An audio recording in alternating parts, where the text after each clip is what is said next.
Oh god. Oh god, oh god, oh god, oh god, oh god, oh god, oh god, oh god, oh god, I'm here. I'm here. Ugh. Sorry. Hello. Welcome to the stream. Hello. How's it going? Hope everything is going good for you guys. I am tired. Very tired. Yippee! We're tired. Now, I was, so the reason why I was, like, late today, I'm not gonna sugarcoat it. While I was, like, I don't know, I was just waiting for the stream to start up, and I was just like, I got some time on my hands, I'm gonna just, like, lie in bed and, like, watch a YouTube video. And I did that. I went and I watched a YouTube video in bed. And then I fell asleep. And then I woke up, and it was like 7:04, and I was like, ah! So, now I'm here. Working on your midterm essay. Ooh, very smart, very responsible. Good stuff. Man, it's been a while since I've done any kind of, like, essay-related work, or anything related to writing. I need to get on that. I was thinking about that the other day. I've not done any, like, extensive writing in a while. That might be a good thing for me to try and do.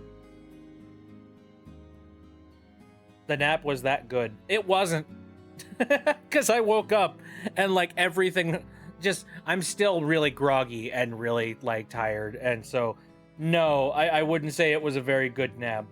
Matter of fact, I should probably just, like, get some more sleep sometime pretty soon. And that's why, like, I might end up just, like, making this a short stream, possibly. I'm not entirely sure. We're gonna see. I don't know. It depends on whether or not I can, like, wake myself up here, and, like, whether or not we can trail off on, like, some random conversation, which we might, possibly. You know what, Spooky? You were talking about that in the Discord. That's neat. I hope that you're moving to a fairly nice place and somewhere nice and, like, you know, nice and comfy. Mountains of stuff to pack, but I'm sleeping in the new house for the first time. Well, I hope it's good.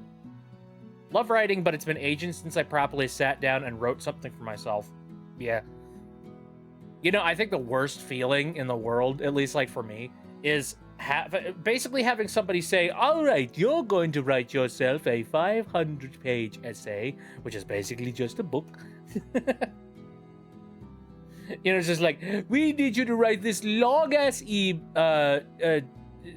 essay on the history of Alexander the Great. And it's just like, I don't care about Alexander the Great.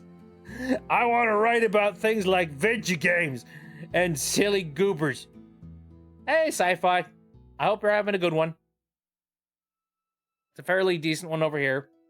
And Phoenix is here as well. Hello, welcome to the stream, everybody. Again, I hope you all are doing really good. I'm sleepy. We're going to see whether or not I can stay up for, like, extensively long periods of time. I might make this a short stream. I don't know. I'm tired. Maybe a little bit of, like, you know, crisp water will help out. Confetti. Chillin'. Got back from my niece's little birthday party. Somewhat of a costume party. So I dressed up as Spider-Man. Ooh. Very nice. Which Spider-Man specifically? Are we talking, like, you know, the, like, classic movies? It's like the 60s Spider-Man? Are we talking, like, the 2000s movie Spider-Man? Are we talking, like, the, you know, like, Miles Morales Spider-Man? There's a lot of Spider-Man. Tons of Spider-Man. PlayStation 4 Spider-Man, to be more precise. So, Insomniac Spider-Man. Hey, nice. Chatty Frog is here. Hello. Welcome to the stream. Welcome to the talky bits. One more day, Spider-Man? No, hopefully nobody is that Spider-Man. Always a topic that's so boring and has very little resources to research about. I appreciate the professors that have essays where you pick your own topic. Oh, yeah. My freshman year of college, I wrote an essay about Jak and Daxter. That's freaking rad. Spooderman? I'm not the hero everybody wants, but I'm the hero everybody gets. Spooderman. I love that Spooderman. Spooderman's great. Man. When was the last, like, okay, so I was talking about this a little bit earlier. Oh, I've developed a hyperfixation. It has an absolute death grip on me. What is it? I wish to know the hyperfixation. When I bought the thing, that's what they had titled as, and the eyes are a little wonky, but not too bad. Hannibal. Ooh, I don't know a heck of a lot about Hannibal. I know the name, but that's about it. Oh yeah, Pierce, you were talking about that Nuzlocke you were doing. I'm terrified of Nuzlocks. I'm not gonna lie. I don't know. I'm a plain Jane when it comes to Pokemon games. I'm just like, nah, I want to play it the way that, like, it's designed to be played. Where, like, Pokemon faints, I can take the Pokemon and I can, like, restore it back to health. No. Oh, Fire Red. Rip Monkey Ball at the Mankey. Oh, no! Monkey! Monkey! Oh. Rest in peepus. Gotta catch them all and fight them to the death. Most of my TikToks are Hannibal related now. My recent TikToks. What? Oh man. So my TikTok, man, our conversations are going all over the place today. My TikToks are kind of how's everyone been? Sleepy. Very sleepy. Very tired. Pokemon 3 is the best Pokemon movie. I'm trying to remember Pokemon 3. I remember there was like Pokemon the first movie, there was Pokemon the movie 2000. Is Pokemon 3 the Entei movie? I don't recall. Yeah. I remember the Entei one. God, it's been forever since I've watched a Pokemon movie. Anyway. Just stopping in to say hi, says Comfy. Hello, welcome to the stream. Thank you very much for coming in to say hi. I appreciate it. So, boy, my TikTok algorithm is a mess. Oh yeah, thank you, Carl, for posting the animatic. The animatic is freaking great. I'm not gonna lie. I felt genuine dread and terror the second that like Synth paused his gameplay. As soon as I'm just like, yeah, I've never seen Treasure Planet. Fuck! Mayday! Get me out of here!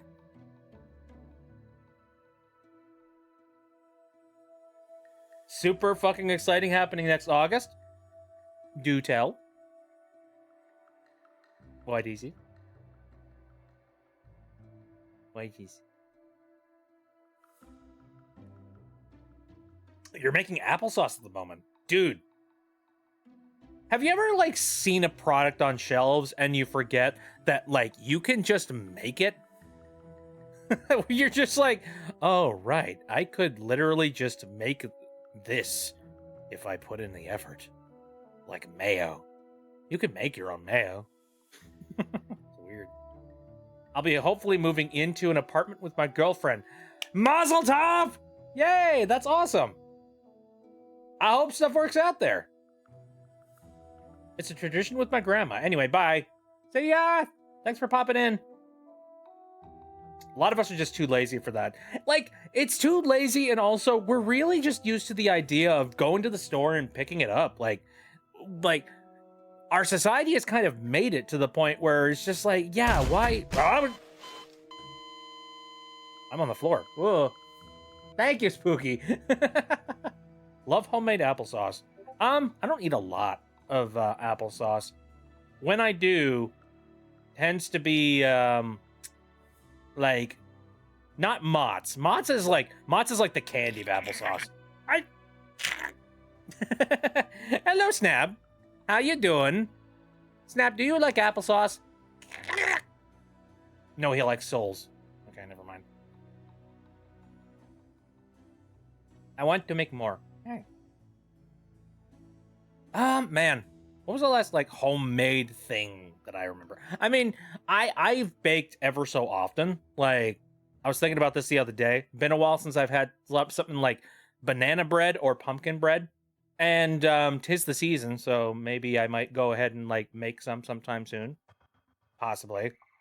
I probably shouldn't, just because this is also candy season, and, like, I'm about to be eating a whole bunch of candy. So, Possibly not. Snap soul sauce. He appreciates it. Made some quote-unquote homemade tacos a few days ago. By homemade, I mean I just cooked up the ingredients on top of the oven and in the microwave respectively. You know what? That's perfectly fine. You know, like, you don't necessarily have to make everything directly from scratch. You can make things from scratch, but at the end of the day, like, if it's more convenient to... Here's a good example. I really badly want... Like, I went on this journey to try and make the freshest and most homemade enchiladas that I have ever made in my life. And I have come to the conclusion... Buying store-bought tortillas is just fine. Dude, I tried so hard to sort of learn my way around making homemade tortillas. You can technically do it, and I have attempted it, and I have succeeded at it. But homemade tortillas are kind of a pain in the ass, and honestly, the stuff that you buy at the store tastes perfectly fine. It's, you know, it keeps really well in the pantry. It's like, just get store-bought, it's fine. If you wish to make an apple pie from scratch, you must first invent the universe. Very true. But yeah, no, like, whatever. Making tacos by yourself is perfectly fine. Like, yeah. I think homemade tacos are really nice because you get to customize the ingredients. Spookiest says, I would cook if I didn't for some reason have an irrational fear of boiling water.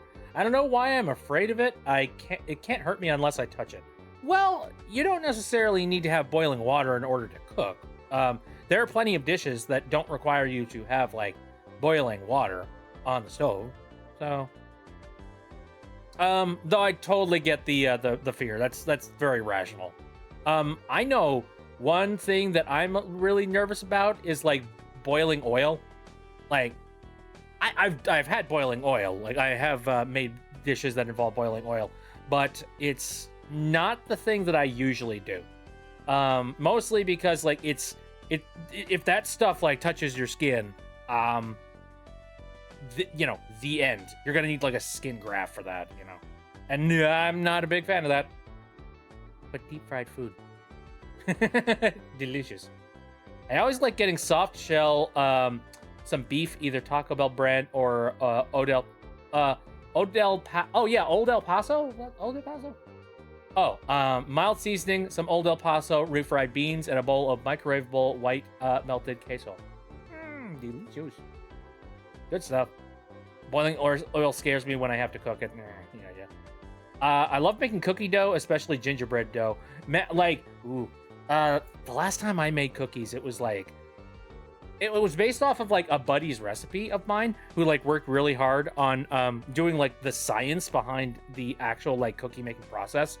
And which is funny because I wanted to make them to not necessarily make him proud, but, like, you know, make good work out of a whole bunch of the work that he did because I appreciate the heck out of it.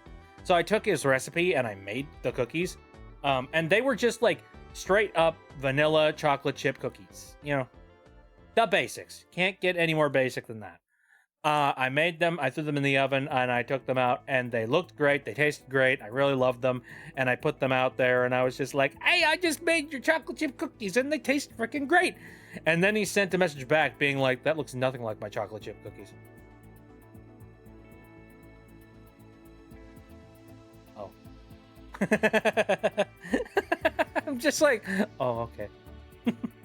I'm sorry. He didn't mean it in any, like, you know, mean way. He was just like, uh-oh, there was some sort of, like, process that you didn't go through. What was your difference? What did you do different? And I'm just like, I don't know. I, like, maybe, like, I kept the dough in the fridge for a certain period of time. Is that it? Is that why?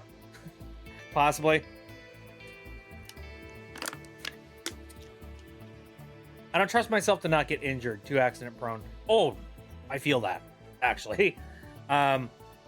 I'm, like, very klutzy when it comes to a lot of stuff. Not nearly klutzy enough that I don't know. I kind of, like, I storm past it. And I try and, like, be a little bit safe when it comes to, like, any sharp utensils or like boiling water or boiling oils, something like that. I helped work at a food kiosk at fairgrounds a lot, mostly sweets and stuff, and oil is so painful. Yeah. Ugh. Not always about how it looks, it's how it tastes. Yeah, no, exactly. Let me think. Oh, so I remember this one particular story. I was talking to somebody who was a part of like a special needs group at one point. Like basically he went into this this group for like special needs people for education and stuff like that. And while he was there, he told me that like they had this one particular policy, and it involved like silverware. You know, you were allowed to carry around silverware and transmit it from like one place to the kitchen to the other place. This place was very strict, and like that very strict, I think, when it came to its policies.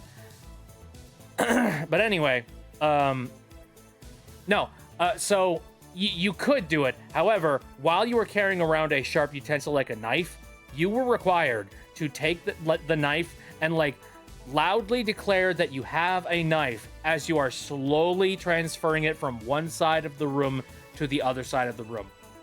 And you have to do that every time.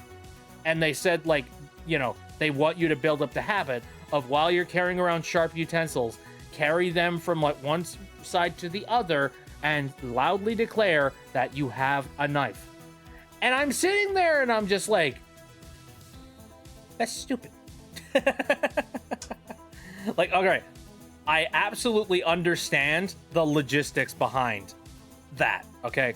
This is like for like a special needs, like basically sort of like a special needs sort of camp, where they were going to have a lot of people from a lot of different backgrounds and a lot of different like disabilities coming through the doors, and they were going to have, you know, individuals' abilities to be able to do things are going to differ. And I do know that there are some people that have either mental disabilities or physical disabilities that don't have the kind of like spatial recognition that like, you know, normal people would. So I kind of get the mentality of saying, you know, basically telling people like, hey, if you're taking some sort of sharp utensil, like say that you have a knife, or like say that you have a sharp fork or something. However, I don't know, like that, I feel like that's kind of overkill. My guess, like this is what I guessed about this. I'm guessing that there was some kind of a lawsuit. Think about it.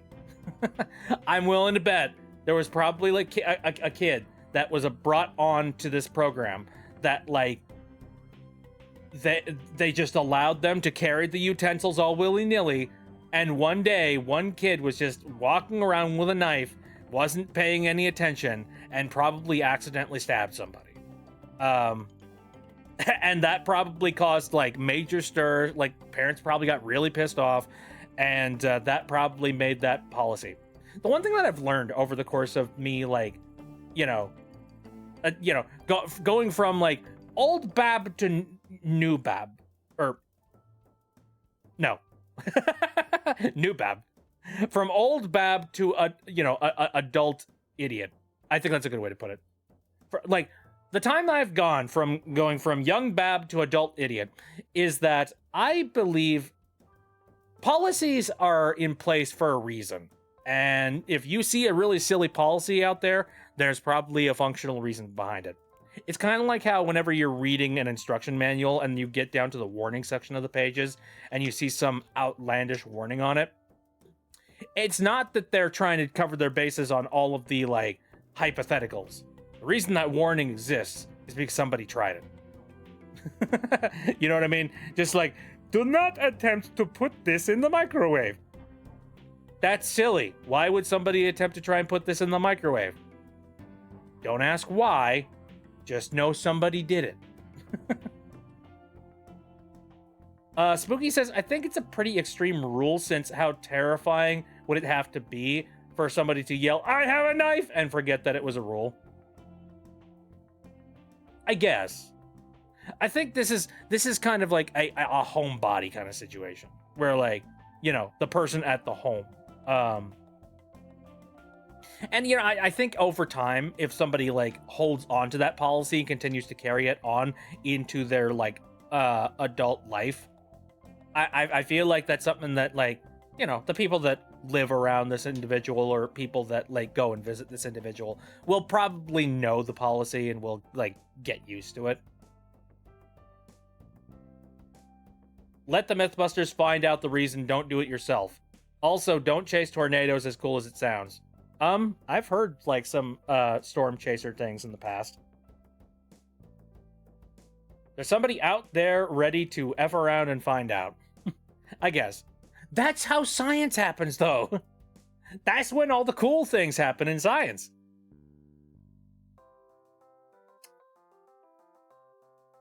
The pizza boxes that tell you to open the box before eating the pizza. What?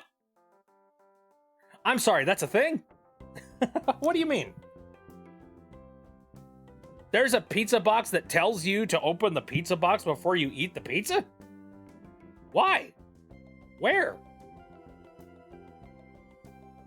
If you do chase tornadoes, you gotta be blasting Van Halen music the whole time. Agreed. I don't necessarily know if that's my policy, but, like, I agree with that 100%. I want to see this pizza box now. I'm sorry. Here, let me recenter myself real quick. There we go. Here I am! Da da da da! Rock you like a hurricane! The movie Twister is fun. Man! I've only seen bits and pieces of Twister. I mean, there I go again. Basically, you know, lining myself up to get, like, shot down by everybody that's seen a Hollywood movie. I've never seen Treasure Planet. Watching my pet mantis fail at catching a roach. Aw, she's old and I'm pretty sure partially blind. Oh, nice. On the subject of pizza boxes, have a pizza box from Pizza Hut that has Pac-Man on it. Oh, really? That makes sense. I mean, I remember I have Pac-Man World 3 on the DS, and there is, like, an interesting sort of interview segment on that game where they talk to the original creator of Pac-Man, and he confirms the story of, Bit, are you a pizza box? No. But cue all the fan art of people making me a pizza box. They did a collab where you could scan the pizza box with your phone and play Pac-Man on the box. Ooh, that's kind of cool. Like, ooh. Okay, so I'm imagining a QR code situation where, like, you know, locational augmented reality kind of shit. That sounds really fun, actually. I would go for that. I'd be down for that.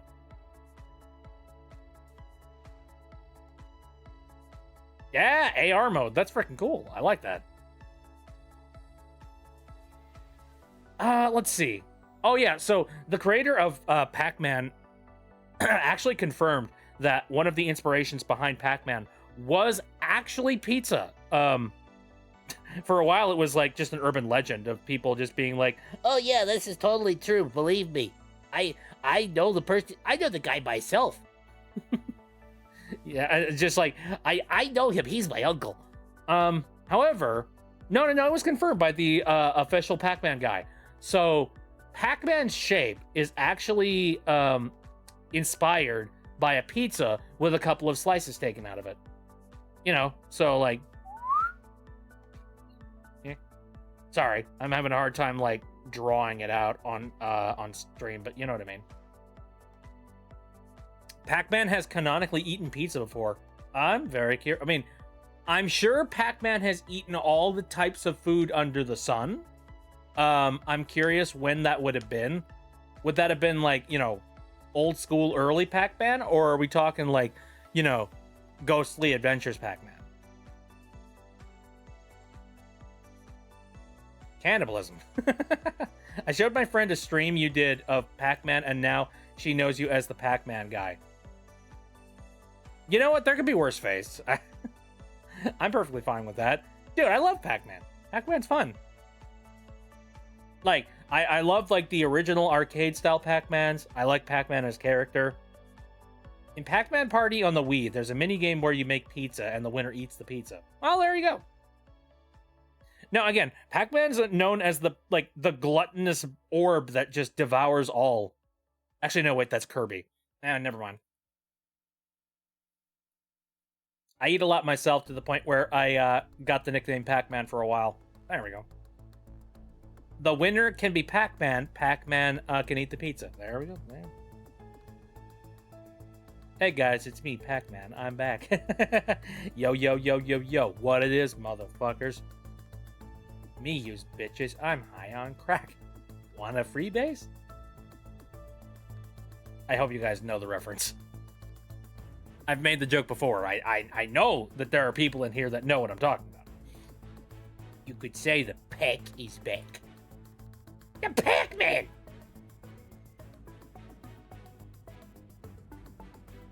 In an eating competition between Pac-Man, Kirby, Shaggy, and Scooby, and Garfield, and Patrick Star, who'd win? Kirby. End of discussion.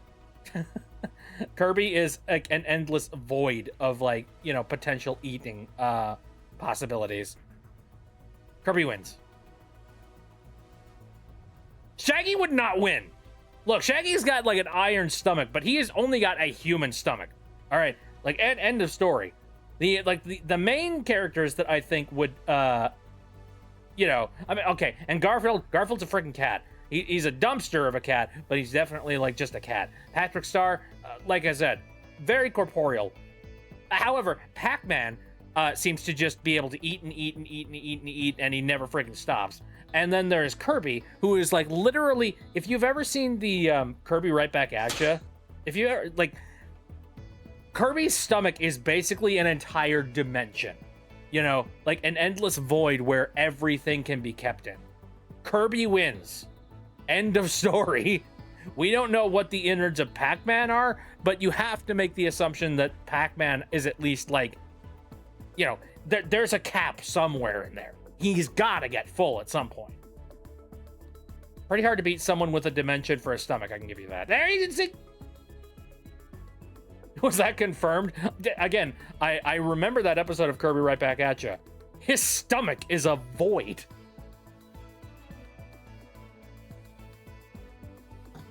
Speaking of which, I haven't seen Kirby Right Back At Ya in a while. Kirby can eat multiple meals while sprinting at full speed.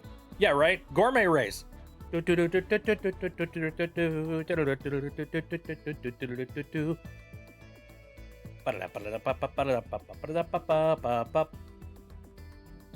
then he becomes what he eats. Yeah, right. Kirby, Kirby, Kirby, that's the name you should know. Kirby, Kirby, Kirby, he's the star of the show. I haven't seen it in a while, man. Oh, Kirby, how I love you.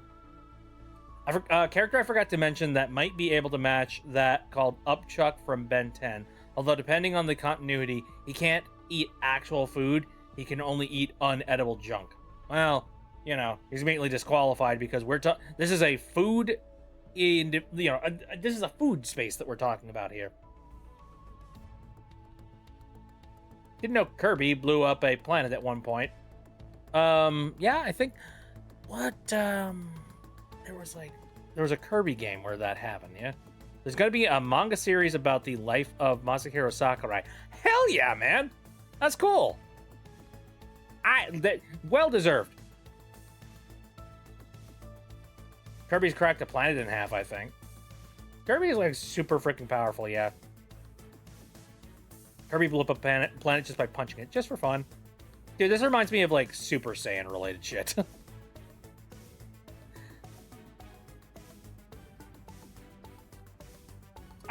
Naeli is over on the YouTube chat and says, I'm your fan. Can you say me hello as the Snatcher, please? I don't think so. I don't really take like requests when it comes to the Snatcher related stuff. But like, you know, I appreciate you asking, so thank you very much. Kirby lore goes deep. Absolutely, yeah. And also, Finja Ninja is here as well. How you doing? I hope you're having a very lovely day. Currently doing a casual stream, just sort of like chilling out, chatting, shooting the shit, doing all that kind of stuff, and just sort of relaxing for today. We don't have a heck of a lot going on. Kirby is like the Goku of video games. Man, it's been a while since I've seen Dragon Ball Z, but like, dude, I was actually watching some stuff from people talking about the old Dragon Ball game, like, well, you know, the old Dragon Ball Z series stuff, and like when it was premiering, and like, oh my god, so I'm trying to remember what the actual like release schedule of the Namek Saga was, but it just went on for freaking ever. It felt like the Namek Saga was never going to end, because just like, Jesus, they're still on this freaking planet. When are they going to finish things up?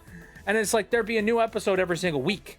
But like, you know, that new episode would be supplemented by continuously seeing reruns of the exact same Namek Saga leading up to the new episode. So you're just being like, they're still on the funny green planet? What is going on here? Good lord. Just kill Frieza already. Can't be that hard. Does anyone have a gun? Oh, hi. Hello? How's it going? Am I? Hold on. I'm probably on the wrong channel. You're on the mic that for some reason you have on the other side of the room. That's my my recording booth mic, and like I use it for on the regular, like at least once a week. So yeah, sorry about that. Yeah, no worries. What's going on with you? I'm doing good. Got anything interesting going on? Yeah, I've been playing Mars First Logistics. Ooh, and what's that? It's a an engineering game where you have to build a rover to carry various strangely shaped things across the surface of Mars. Okay. Like I have to. I'm gonna look this up. Actually, you said Mars First Logistics. Here we go. I'm looking it up real quick. Ooh, this like fresh came out. Yeah. I love me a Shape good engineering game. Wait, Outer Sloth. Yeah. Ooh, nice.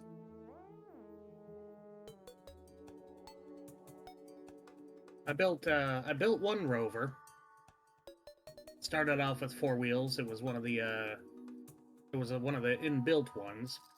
And I evolved that one to an 8-wheeled rover. But I kept having flipping problems. So I'm like, okay, how do I make this easier? I unlocked suspension, which helped, but I was still having flipping problems. So I decided to make each axle move independently from each other. And that worked. A invention I like to call the caterpillar. Nice. Hello, by the way. Oh, did somebody say caterpillar? Yeah. How you doing, Sid? Yep, and he's gone. Dang it! How do you get back here? But I had more problems with that because when I hit a sizable enough bump, it would end up just getting tangled in itself. So I decided, screw it, I'll make another rover. So I made a really wide rover with 16 wheels, and I had 4 wheel pods, as I like to call them, attached to suspension. And the idea is that the wheel pods can move independently from each other on both the X and the Y axis. And I feel like Frankenstein because I've created an absolute monster. This thing can tackle nigh impassable terrain. And I knew it was going to be good, I just did not expect it to be that good. Hey, well, that's good. I'm taking a look at some gameplay stuff for Mars First Logistics. Imagine, like, you know the Mars rovers that you see that are planted on Mars, like, you know, in real life? Imagine a game where you can design one of those and then you can like deploy it out on Mars. That's basically what the game is. And like, this looks kind of nice. It looks neat. Yeah, it's a fun It's like- little engineering challenge. It kind of looks like Mars Lego, which is kind of neat. So it's like Yeah, it's like- semi-realistic space exploration simulator. No, not really. No, I wouldn't say realistic. Oh, no. Like the rovers definitely look like they're made out of Lego, and it's definitely made more for fun and like, you know, for a goofy, you know, Challenge goofy is- gameplay stuff. The challenge is how heavy and how strange the objects can be shaped. Hmm. Like, one is a sculpture, which is a weird three-dimensional pretzel shape. Try grabbing a hold of that. I'm trying to remember what was that.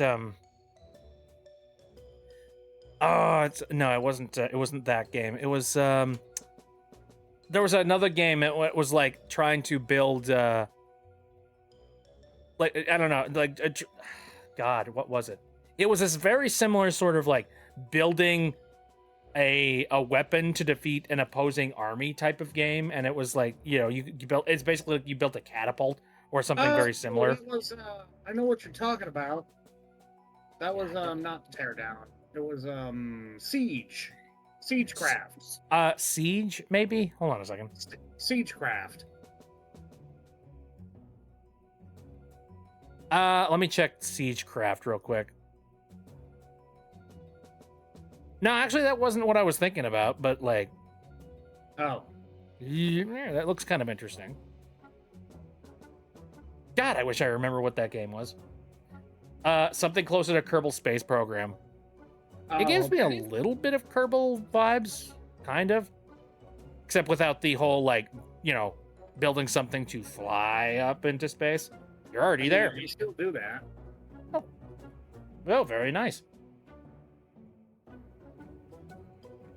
Let's see. I have not been paying much attention to the chat. Let me see what you guys are currently up to. Finja says, I'm good. Should be sleeping right now, but I prefer hanging around on Twitch. Wait, what time is it right now, like where you're at? How much sleep do you need to get? Sleep is good. You probably get some sleep. I don't want to badger you too hard, but like, sleep good.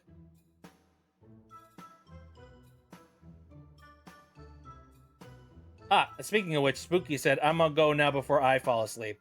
Okay, well, you're probably gone at this point. But, like, I hope you have a very nice night. I hope you sleep good. Only aware of Kerbal Space Program because of Jacksepticeye. Oh, jeez, yeah. I've watched a lot of Kerbal Space Program through Jacksepticeye. Wasn't there, like, a Kerbal 2 that they were working on? And, like, Yeah, did that that's ever in happen, early or did that, like... I think that's still in early access. Okay. Well, I remember Kerbal Space Program was a game that was in early access for a while, so that makes sense. I wonder what the difference is between the two. Like, what did they add in Kerbal 2 that, like, you wouldn't have gotten in Kerbal 1? Ground vehicles? Ooh. That'd be kind of neat.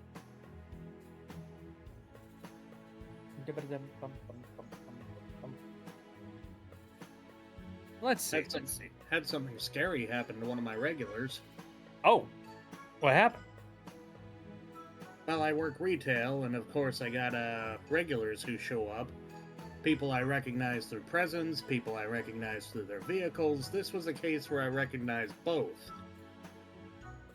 But I hadn't seen this this regular's vehicle in a long time, and finally I saw the regular, and I asked him what happened to their vehicle, because this was the handy-capable van that I had 4 names for. The Tan Titan, the Beige Behemoth, the Brown Beast, and my personal favorite, the Khaki Kaiju. Okay. So what happened to the Khaki Kaiju? This thing was like an Astro van from the 70s, retrofitted to be a handicap van.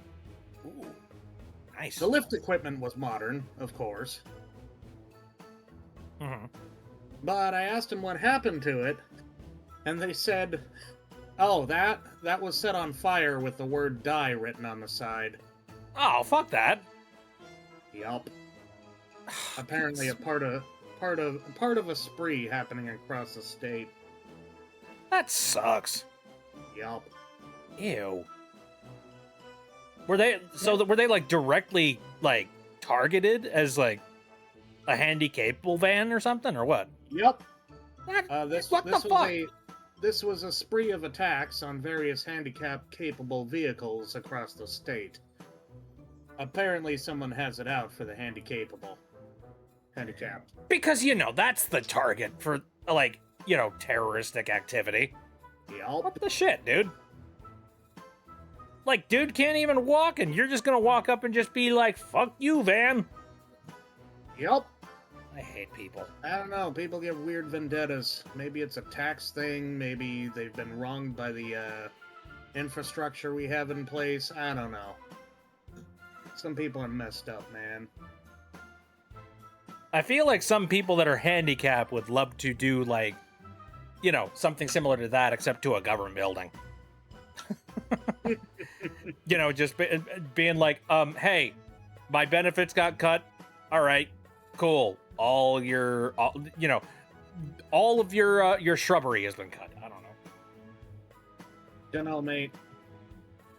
Sci-fi says I could understand them making it for like a kidnap van, but like multiple handicap vans getting attacked, like what the, like I don't. What impedes you like that?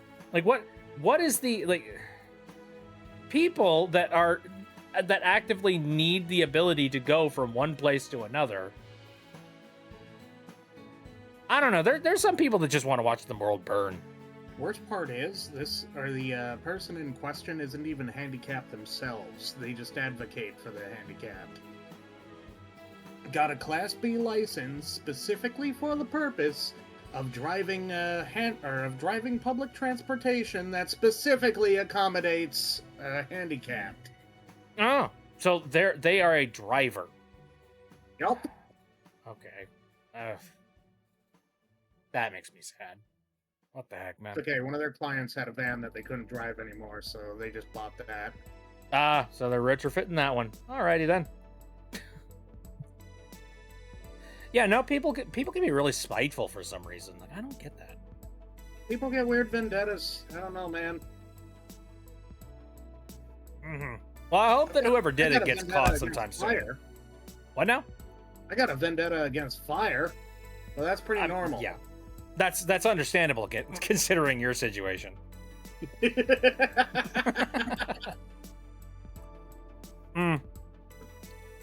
Let's see. What has recently been going on that, like, something fun that's been going on? Something fun that's been going on. There's a lot of stuff that has not been fun that has been going on that I will not talk about because, like, yeah. Probably not. It sucks because, like, there's a lot of things that I'm like, oh man, current events. Have you talked about current events? And you're just like, no, please I don't want to. I come to these streams to relax and not become stressed. Yeah. No, absolutely fair. Or informed. I come here to be informed too.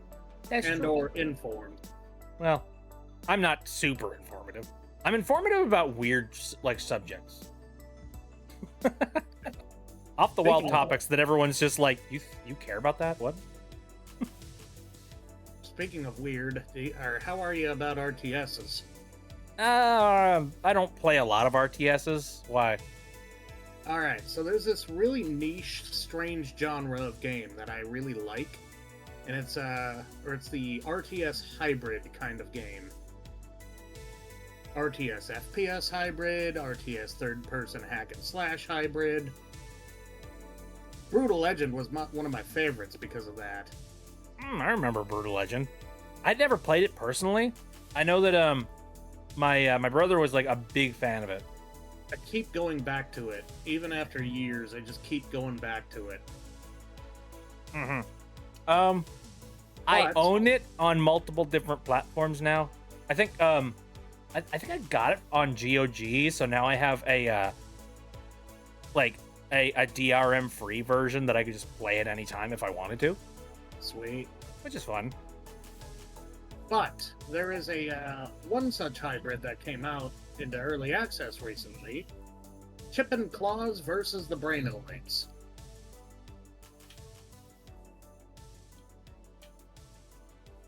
It's a third-person hack and slash RTS hybrid.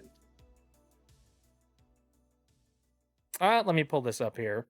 You can play, either Okay, play as well, Chip- the vibe Yeah. immediately gives me some kind of Jack and Daxter game. sort of. It's more of an arena game. I'm talking more like aesthetically. Oh, Like gameplay, it's gotcha. probably very different. Aesthetically, kind of more reminds me of Mars Attacks. Hmm. Or Saturday morning cartoons. Possibly, yeah. Well, Jack and Daxter is like very coded that way.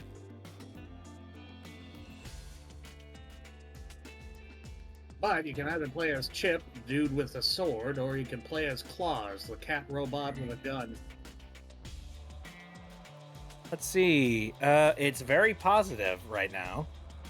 Good. I want this genre to succeed.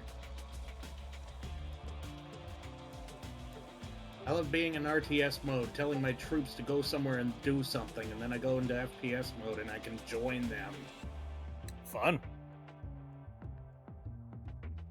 Let's see. What else about this game? From the creator of XCOM. Oh, rad. Really? According to the like Steam page, Impressive. single player or co-op to put a stop to the Brainoid invasion.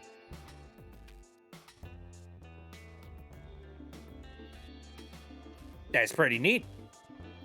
It's like an evolved version of Well, no, not an evolved version of XCOM. It's more. Well, XCOM was like a.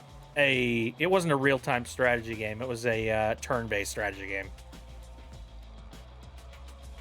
I guess it had Seems some more kind like of a strat. continuation to Brutal Legend to me. You know, yeah, I could definitely see that. Reminds like the gameplay itself looks a lot like sort of a Brutal Legend type game. I kind of like that concept. Well, good for them. Let's see, what other news do I know? Sci-Fi says, "Well, Halloween's around the corner, like in 12 days or so. Well, that should be fun." Do anybody have any Halloween plans? Not really. No. My plan is to get a bag of candy and see if anybody shows up at my house. We just sold one of my friends from work. What? It's sort of an in-joke. I call or sometimes I call some of the displays my friends. Oh, Jesus, okay. I was just like, I didn't know that slavery was a thing that happened at Walmart. Oh yeah, they enslaved a ghost and made him a Halloween decoration. Ah, very nice. Yeah, I just sold the Wraith. Was it was it Target that sells that one I think it's Target. They sell like Halloween decorations and they've got that one that his name is Louis. Name And is like what? the decoration itself actually says, "My name is Louis." That's I don't know, funny. but I love it.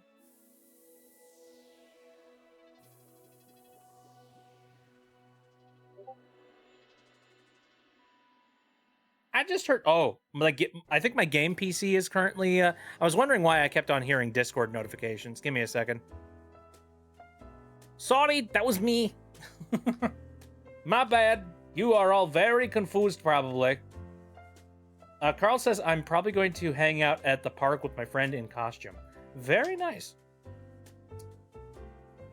Spookia says going trick or treating for the last year that I'll probably reasonably be able to get away with it. Yeah. Going as the crying the crying child from FNAF. Ooh, all right, nice.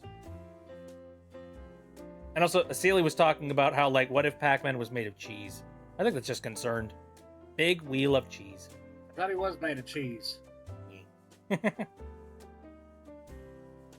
My mom will probably ask me to tag along wherever my younger siblings are going.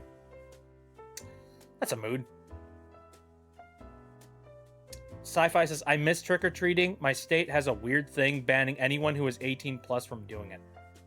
Understandable, but also, why make that a law? I think the social pressure of not being a weirdo walking door to door and getting candy is enough. You know, I think the stigma covers that. Did you really need a law? Did you need to put that in, like, you know, pen and paper? Maybe that's just me. I don't know.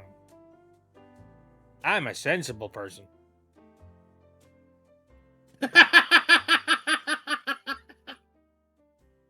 Don't make fun of me. Best joke I've heard all day. What was that? Oh, best Best joke. joke I've heard all day. Good for you.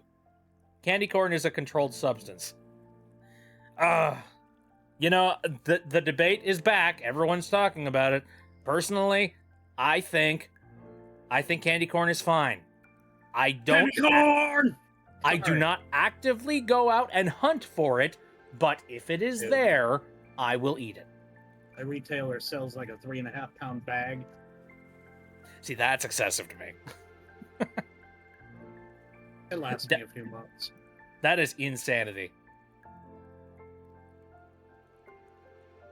And it's funny because people are just like, it's just flavored wax. And I'm sitting there being like, I guess I like wax then.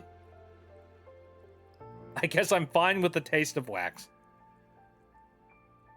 Carl says, I wish there were more activities for young adults to do on Halloween that isn't so expensive. An event my friend and I originally wanted to go to was like $40 US. Yeah. I just wish there were, like, I mean, most, you know, 18 and over, like, Halloween events usually involve booze.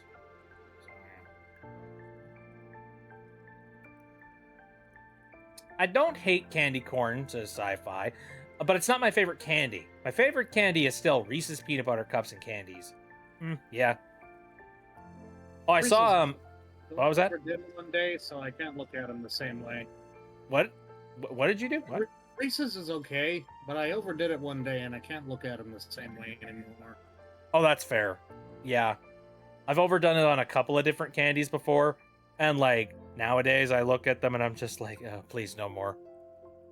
I think Whoppers, malted milk balls was one of those things. Where, like, Those are good. they're good, but, like, you can buy an entire, like, giant carton of them, and you can go, like, through them like water.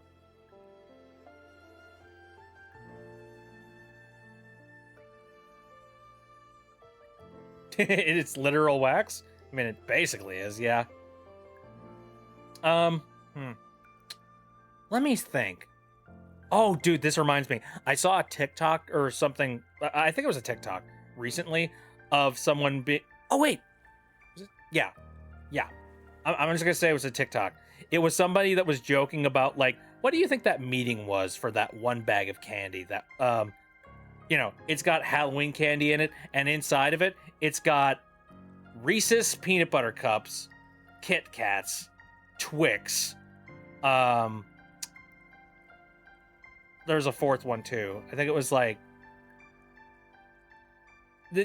basically 4 heavy hitters of Halloween, and then the 5th candy that they add in the bag is Almond Joy.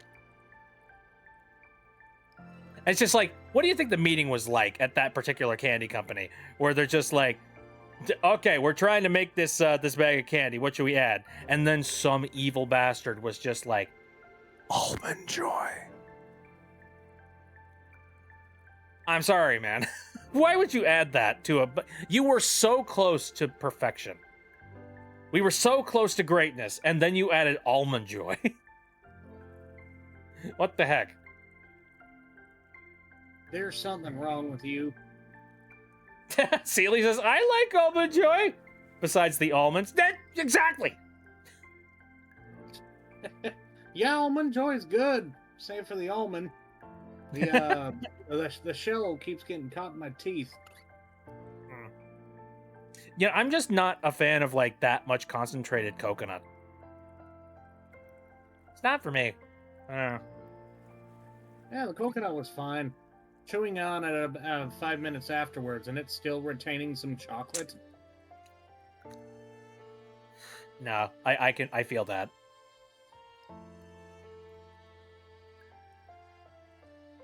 I'm not for sure if it's on loser candy, but it feels pretty close.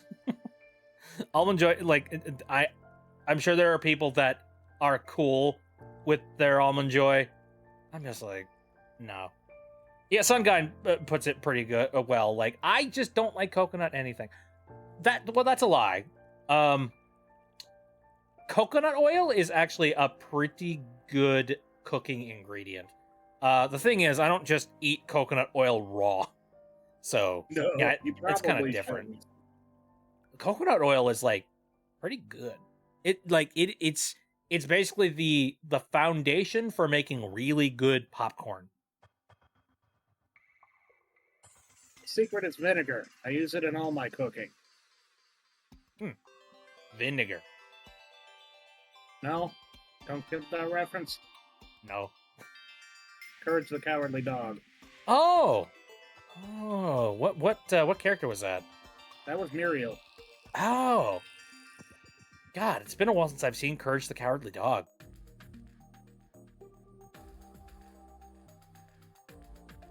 Kit Kats would have been a better choice instead of Almond Joy. There was already Kit Kats in the bag. They had like, again, it was like Reese's, Kit Kats. I think it was like, God, I need to look up this bag of candies actually. Let me see if I can find it.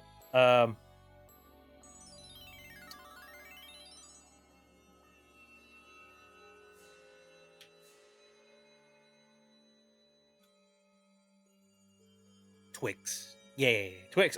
Twix is like kind of one of my all-time favorite candies.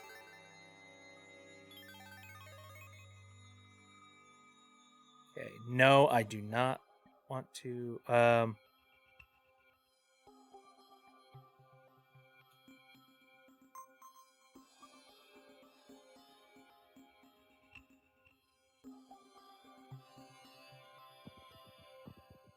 think all right. I didn't find the exact bag, but like, I found something very similar.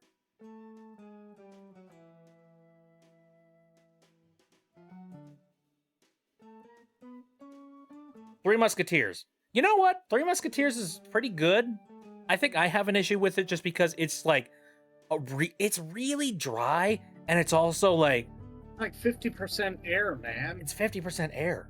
Yeah, like I don't know. I'm cool with it though. Sorry, I'm not active. Never apologize for not being active. E's cool. I know that Twitch would love it for you to be constantly interacting to the chat at all times. But, you know, we live in I live in the world of reality where I know that people have other things that they're doing. So, you know. At least it's delicious air and better than Almond Joy. This is fair. Three Musketeers was one of the weaker worlds in Kingdom Hearts DDD. All right, so I found I found another bag of like candy. So this is very close to what I was talking about. So inside this candy bag is two different types of Reese's, which is weird. One of them is like, you know, miniature Reese's. One of them is like Reese's Pumpkins. So basically, you know, just Reese's except in different form factors. They've got Hershey's milk chocolate, which I'm kind of mid on nowadays. Kit Kat, based, absolutely based. And then they have Almond Joy, which is just like, what the? Okay, fine. You know, hope somebody will probably like Almond Joy. Not me though. And then they have one final thing that they added to the list: Milk Duds. I need people's opinions on Milk Duds. I like Milk Duds. Okay. They're Thoughts not, for they're not anybody my else? favorite, but I like them.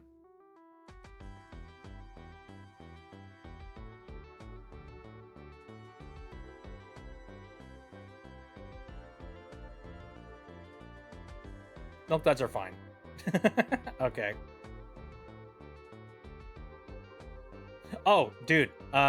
Sci-Fi says, boy, you could have replaced Almond Joy with frickin' lollipops, and that would have been better. You know what's funny? Another TikTok that I saw was somebody talking about Halloween candy, saying, if you are going to have a bowl of candy for Halloween, you take the fruity candy and the chocolate candy and you put them in separate bowls. Because if you put them all in the exact same bowl, and if you go to eat any of the chocolate candy has a funk of the fruit taste on it. And I have to agree with them. That there is a truth to that. Though I feel like that also gives it a little bit of the flavoring of what I don't know. It gives like a weird Halloween flavor. I forgot Milk Duds existed, but they're good. Oh, okay. Spookiest says, I like Milk Duds, but I think I have nostalgia bias. Sun God says, I'd eat them if I had them. Very well. My thoughts on Milk Duds. I don't really like them. Not really. Like, it's kind of one of those candies that I'm like, all right. I guess if it's in my trick-or-treat bag and I don't have any other candies to eat, fine. I'll go ahead and have some. But I'm not a fan of Milk Duds. However, I might be a little bit personally biased against them because I used to work for, like, movie theater stuff, and I remember Milk Duds was one of the candies that was available at this movie theater, and I learned very quickly that Milk Duds is... What was that? Oh, I remember the story. I learned very quickly that Milk Duds is one of the hardest things to clean off of the floor of a movie theater. It's horrible. I mean, like, I guess to complain about the candy itself, I'm not a fan of like the chalky nature of the actual chocolate. It's just like it's got a bad texture for me personally.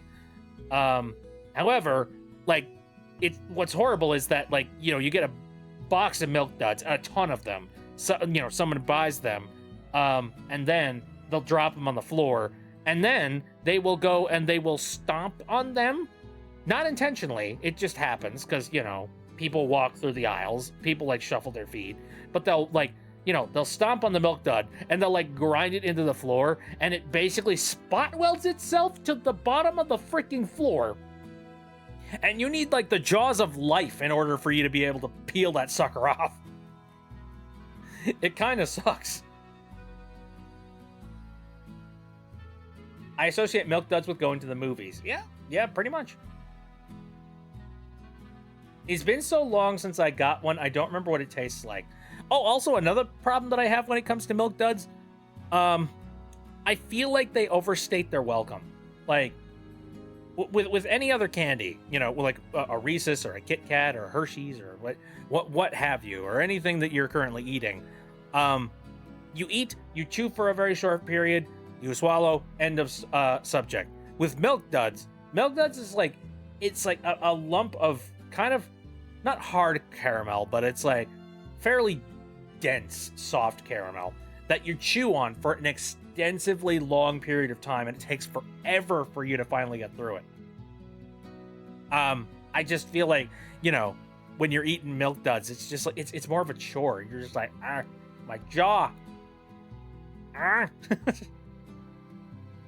He's really sore. I don't like this.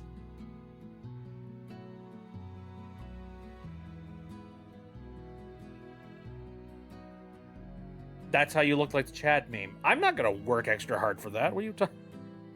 Screw that. We've had this conversation before, but like, you know what? I feel like it. I feel like talking about Halloween candy. I'm gonna pull up Halloween candy on like just Walmart.com, and I'm gonna take a look at some of like the options that are there. Oh, here's a good bundle. Okay, so it's very similar to the bag that we were talking about before. It's got the 2 different variations of Reese's, Kit Kat, Hershey's. The different candies in this one are Whoppers, which Whoppers are fine, but I feel like you don't get enough of them in the package that you get in a Halloween candy, in a fun size. And then there's Rolos, which I think Rolos are good. Like, Rolos is like a real nice, smooth caramel on the inside and like a nice chocolatey outside. So I like that. Oh, Shell is over on the YouTube. Hello. Shell has been spotted in the YouTube chat. Boo! Shell likes Rolos. Very nice. I forgot what they were until you said they had caramel inside of them. Yeah, it's basically just like a weirdly shaped little gem of like caramel inside of a chocolate something or other. And it's pretty good. Went to the store the other day and the bag of Halloween candies had so little candies in the bags. Oh, really? I've seen the Halloween candy bags this year. Maybe this is a regional thing, but I think the bags had quite a bit of candy in them, personally.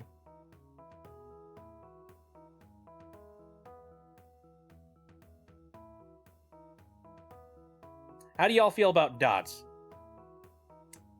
Dots are fine, but it's another one of those candies that, like, depending on where you get them and whether or not they're any good, like, you know, it's just it's a lot of chewing.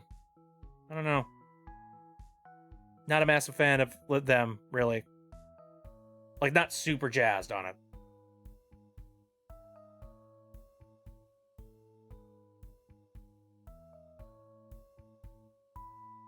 Some stores have bigger bags, but they are so expensive. until November rolls around. And then it's just like, please take it off the shelf. We bought way too much. Dot is an integral member of the Warner Brothers family. She lives in the water tower with Yakko and Wacko. Valid answer. This is a correct sentence.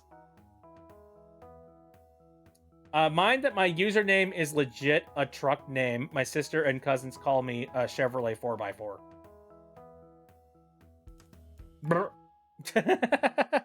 Interesting. You know what's here's another thing that's interesting. I'm looking at the chat for YouTube, and Shell's name over on my Mix It Up chat, it still says it's Shell of Ek.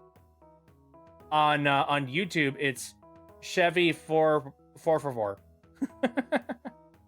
which is interesting. It's like I wonder why it's different. Strange. It's like it's not indexed over in the Mix It Up chat.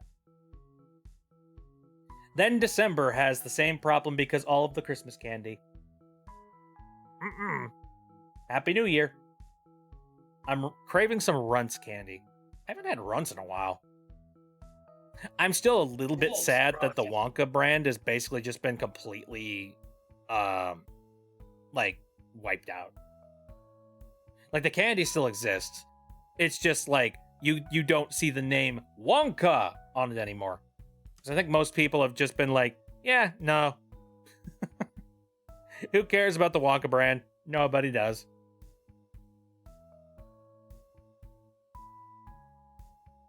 My username is still the same. What? Of course it is. You can put a display name and it doesn't really change your username. Oh, okay, that makes sense. Guess it hasn't been the same since Charlie took over the factory. Fair. Yeah, they kind of just made the I don't know. It's less magical. More corporate. They teased those gobstoppers and they never came out. It sucks. Well, they came out, but they were like ridiculously nerfed.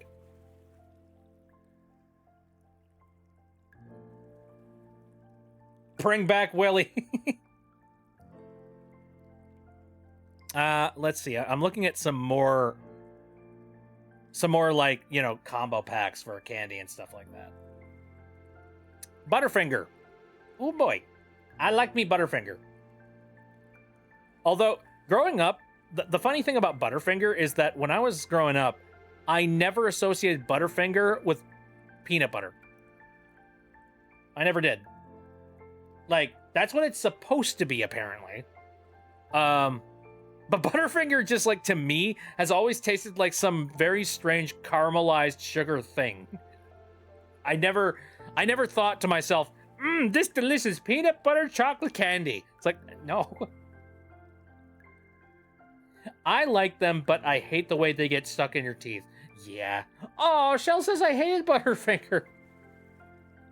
That hurts, but I can see why. I totally get it. Don't remember eating that much, but I definitely remember quoting the commercials. Dude, you know one thing that I miss? I miss Butterfinger BBs. I want Butterfinger BBs back. If you don't know what that was, it was literally just tiny little, like, Butterfinger pellets. That's it. It's just Butterfinger in round form. I want it. I want it back. And I want Bart Simpson to advertise it again.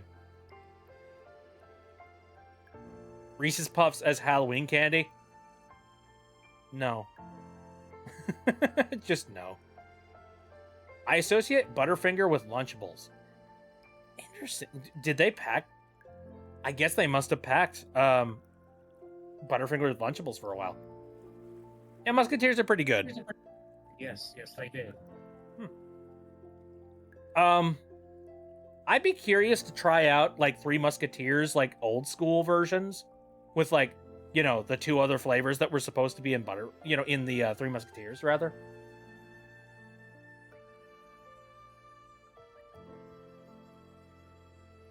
I found one bag of candy that has 100 grand in it. What are our thoughts on 100 grand? 100 grams, okay.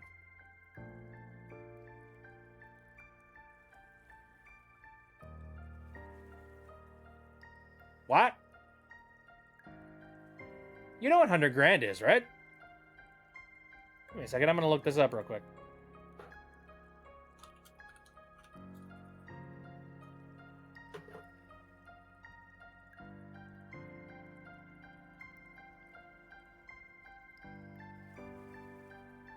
There we go.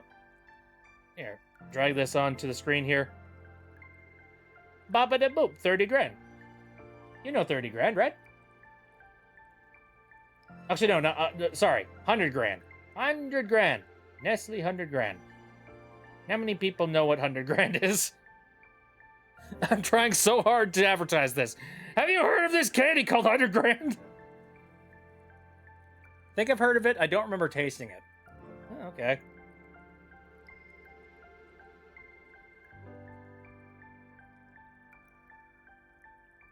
I'll give my thoughts for 100 grand. Hell no. I'm not made of money. I could use 100 grand right about now. Oh wait, candy. Dude, mood. Everybody could go for 100 grand at the moment.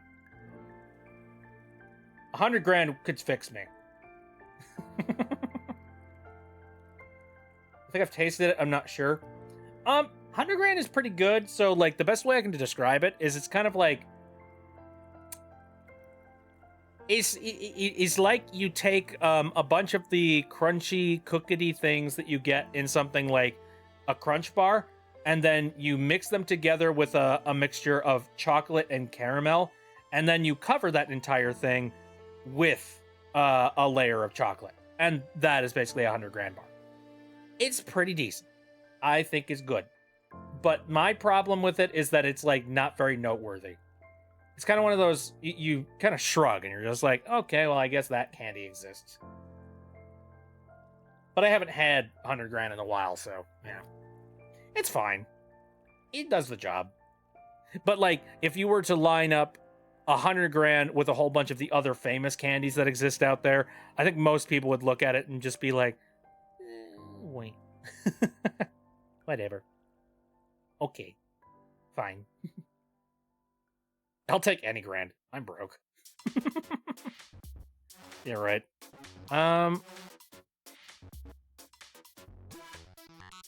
Then there's Twix.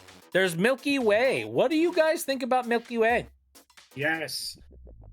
All right, we got a yes over here. What do you guys think about Milky Way?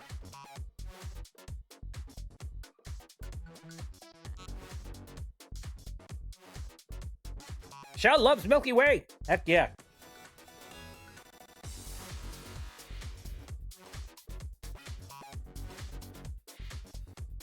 Sci-Fi says Milky Ways are pretty decent. I wouldn't call him in my favorite, but they're pretty good. Yeah, all right.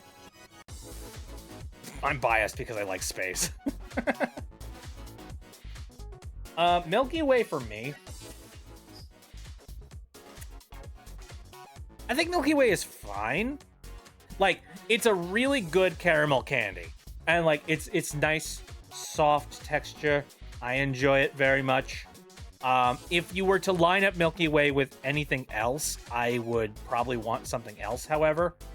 My issue with it is that Milky Way, for me, like, it's a big old slab of caramel. And it's overbearing for me personally. Like, I feel like caramel is one of those things that's really, really good as, like, a light spacer or something like put alongside another ingredient in a candy. It's kind of why I'm not a gigantic fan of Rolos, because Rolos have the exact same problem of just being like a lot of caramel inside of a candy. Vince, ages since I had any chocolate candies. I remember liking them. But chocolate is kind of like my vibe. I really like chocolate candy personally. There's a bunch of like trick-or-treat packages that have like, gummy candies and things. Like there's a combo pack that has a bunch of Sour Patch Kids stuff. Thoughts on Sour Patch Kids? They're okay in small quantities.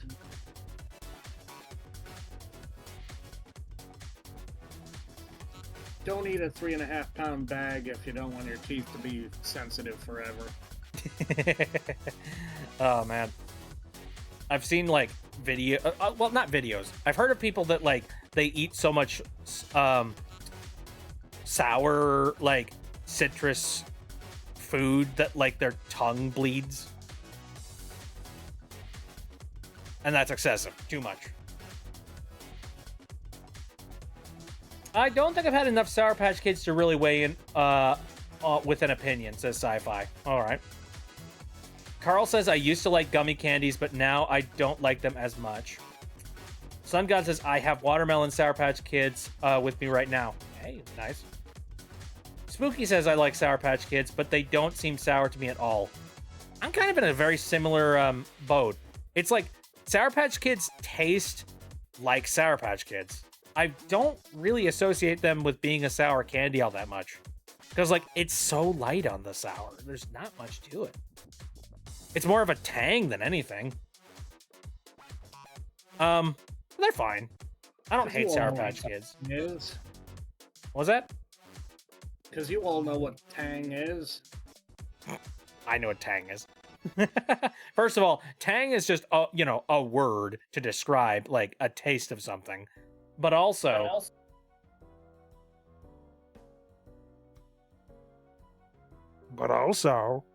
is a drink. Speaking of which, the other day I was at the store and I saw that they have like one of those sugar-free liquid squeezer versions of Tang. Really? Yeah. They've modernized the Tang. Shell says, I find Sour Patch Kids alright, but most of them, after a bit makes them taste like rubber and feel like I'm chewing rubber. Yeah, I can see that. I have the same issue when it comes to just eating gummy bears in general.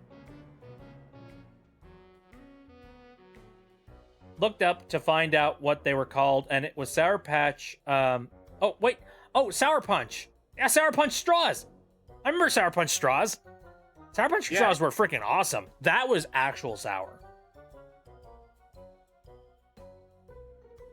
Although, I don't remember ever actually using them as as straws. I knew some crazy people that did. I knew some people that they actively tried to drink, like, non-sour drinks through straws. And like, that was scary. I heard of one person that attempted to try and drink milk out of sour punch straw. That's your cursed thought for the day.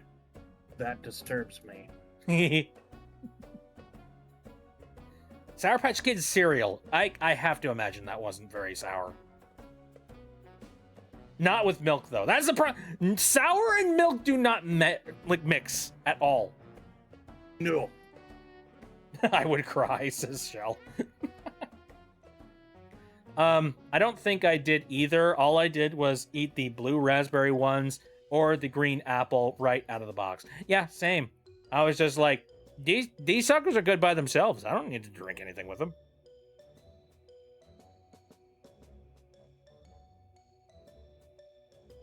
One of my interesting, like, I think this is like an exclusive thing that you can only get at Target. Thank you for the confetti. One of the like exclusive thing that you can only get at Target. Have you ever heard of Kit Kat Ghost Toast? Yes. Have you tried it? Yeah. And what did you think about it? I can take it or leave it. Take it or leave it. I like Ghost Toast, but that's mostly because I'm a sucker for anything that has a bunch of cinnamon in it. So for anyone who has never had it, it's basically Kit Kat, except it is the outer chocolatey sort of like, I hesitate to call it chocolate because it's frankly not chocolate anymore. But the coating on the outside of the Kit Kat is instead flavored to taste sort of like cinnamon toast.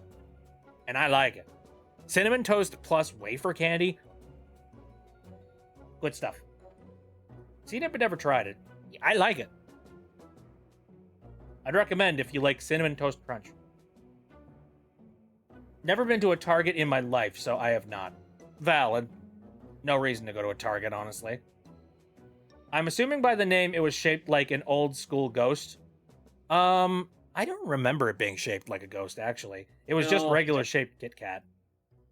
Though it had a packaging that had a funny ghost on it. Cinnamon itself makes me want to puke. I just don't like the smell. That makes me sad, Shell. You break my spirit. I love cinnamon. I can't get enough cinnamon. I enjoy eating the grounded tree bark. It makes me happy. Sci-Fi says, I at least have a reason to go to Target to try to find new Sonic the Hedgehog toys. Don't have yet for my collection. Interesting. I'm sorry. No, don't be sorry. It's fine. I'm joking. You can go ahead and like or dislike whatever you want. It's a free world.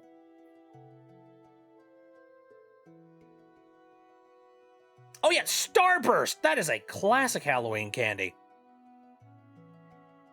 Yes. What are our thoughts on Starburst? They're necessary. They're necessary. I mean, once on occasion I'll seek them out, but they're just classic. Classic. Pink ones are my favorite. See, you should have been there during that that controversy where the Starburst factory apparently made way too much pink, and so rather than making a secondary version of Starburst that was like oops all pink, they instead packaged all of that pink into their Halloween Starbursts and expected that people weren't going to catch them on it. They were just like, oh, whatever, it's trick-or-treaters. They're going out for Halloween, and they're like, everyone's going to get an individual little Starburst package. Nobody's going to buy Starburst just to eat all of them out of the package by themselves, right? Well, there are crazy Starburst fans out there, and yes, that is exactly what they did. There were people that kept on opening up their Starburst bags and just being like, why are they all pink? Every single individual package is pink. So it's just like, I mean, hey, a lot of people love the pink flavor. but it's not great when you buy a package of like original variety version of Starburst and it's all pink. Welcome to the autism spectrum, Jack Ace Company. Celia says, Kermit? Hi-ho. So my thoughts on Starburst, though, I think it's fine. I think most Starburst comes in packs of 2, if I remember right. Like the fun size ones. Like you get 2 different flavors. I mean, in theory. For me, I think 2 Starburst in a package is just enough. Like, you don't need much more than 2 because it's got that exact same problem of you chew it for an extendedly long period of time. But the fact that they don't give you much Starburst to work with, I think, is like to its benefit. Scooby-Doo gummies. I have not heard of Scooby-Doo gummies. I mean, I'm assuming it's just gummy candy except with Scooby-Doo stuff. I don't like the ones that come in 2s because I like organizing them by flavors. I could see that. What are you talking about? That makes the organization the easiest. 1, 2. Or maybe you'll get the exact same flavor and you'll just be like, 1. I haven't been trick-or-treating in a long time. Same, but I'm old. So that makes sense. No, I've never had Scooby-Doo gummies. Is that something that's, like, new? I need to look this up, actually. Hold on a second.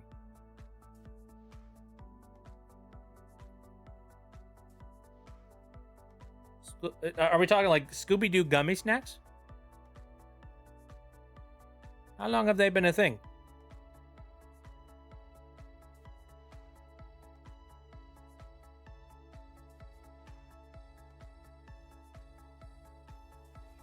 Is there a history page I could look up on this one?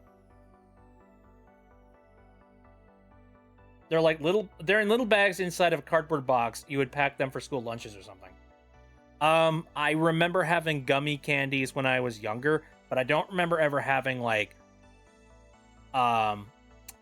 Scooby-Doo ones specifically. Also, my parents never really bought us like, okay, I'm not going to say never. My parents would be very, very sparing when it came to buying any sort of gummy candies because they kind of saw that as, I mean, they literally saw that exactly as what it is, which is candy, you know? It's like, here. They look fun. I'm taking a look at a picture of them right now. Yeah, like we didn't buy a heck of a lot of gummy candies growing up. I love processed foods. Yes, consume off the conveyor belt. Give me my chicken nuggies. The blue ones are always the best. While we're talking about like fruity candies that are blue, one other thing that just recently popped into my head. I'm going to look this up real quick. Here.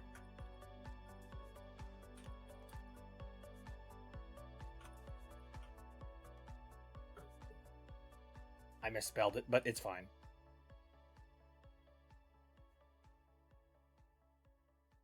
I'm just going to put this on screen and we're going to see what people think.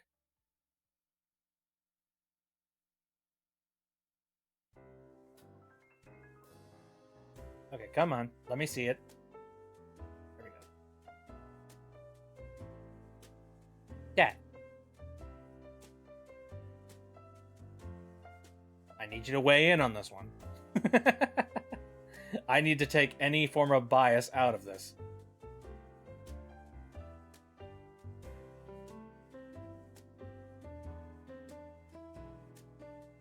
Celia says I remember these. Hey. Sun God says, I remember those! Haven't had one in years. Spooky says yes. Sci-Fi says, I vaguely remember these. I weirdly can't remember if they actually tasted like vanilla, but I weirdly have a vague memory of them. So... Smokey says, wait, no, those are the vanilla ones. Nope. We've got a roller coaster of emotions going on right now. I can hear that. Yeah. Okay. Well, Chat has calmed down. Build a rover to catch a butterfly. I'm guessing they are the cousins of the chocolate ones, says Sci-Fi. So, there exists... It says on their Tootsie Fruit Rolls. They are the fruit equivalent of a Tootsie Roll. And they've been around for a very long time. You usually buy them in variety packs. Though, there are... Actually, hold on a second. I closed out of my browser. I probably shouldn't have done that. Hold on a second.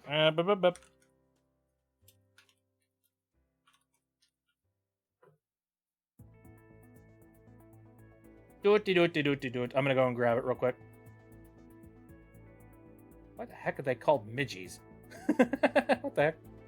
Anyway, here, let me remove this one real quick, and let's replace it with this one.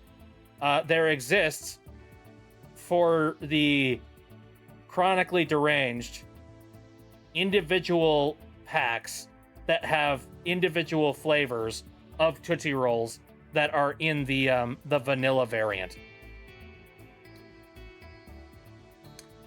Well, I am unfortunately one of those crazy people. I'm gonna be real, man. This is, I vibe with this. This is my shit. I enjoy it a lot. I don't actively go out hunting for it. I'm not crazy for it. You know, like if you were to put this in front of me or like any other chocolate candy, I'd go with chocolate candy, okay? However, I like this. I really like Tootsie Roll vanilla flavor. Okay. And Shell says, I love the blue. Hate the green ones, though. And there's a Cecil in here. Hello. Hi. Welcome to the stream. What's up? What you guys up to? We're talking about Halloween candy at the moment. What are you up nice. to? Just wrapped up my own stream, so I thought I'd pop in. Ooh. You sound a little bit tired. Yeah. But I want to come and say hi. Okay. Hello. Hello. So what would be your personal favorite Halloween candy? Oh gosh, I'm a sucker for anything chocolate. And oh, you know what? I tried to get more of them recently, and I couldn't. But we got a bag of these things called cowtails for the trick-or-treaters, and they're so good. I love them. So I tried to get more just so I had some for myself, and I couldn't find them, and I was very sad. I've heard of cowtails. It's like, they're really good. It's like cream wrapped in caramel, and it's chewy, and it's the best. I love them. I don't know if I've ever had cowtails. Oh, if you can find them, then absolutely, you gotta try them. They're amazing. I got a gas station nearby that sells them. Neat. Okay, I just looked up cowtails, and the first thing that pops up is just a bunch of cow asses. Thanks, Google image search. I appreciate you.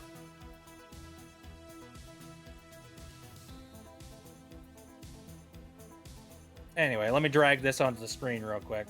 There we go. If you don't know what cowtails are, that's what cowtails are. Also, what is that thing at the bottom there? What the... What? I think I got this off of a slightly foreign website. I can't see the stream. Hold on, let me see if I can pull it up.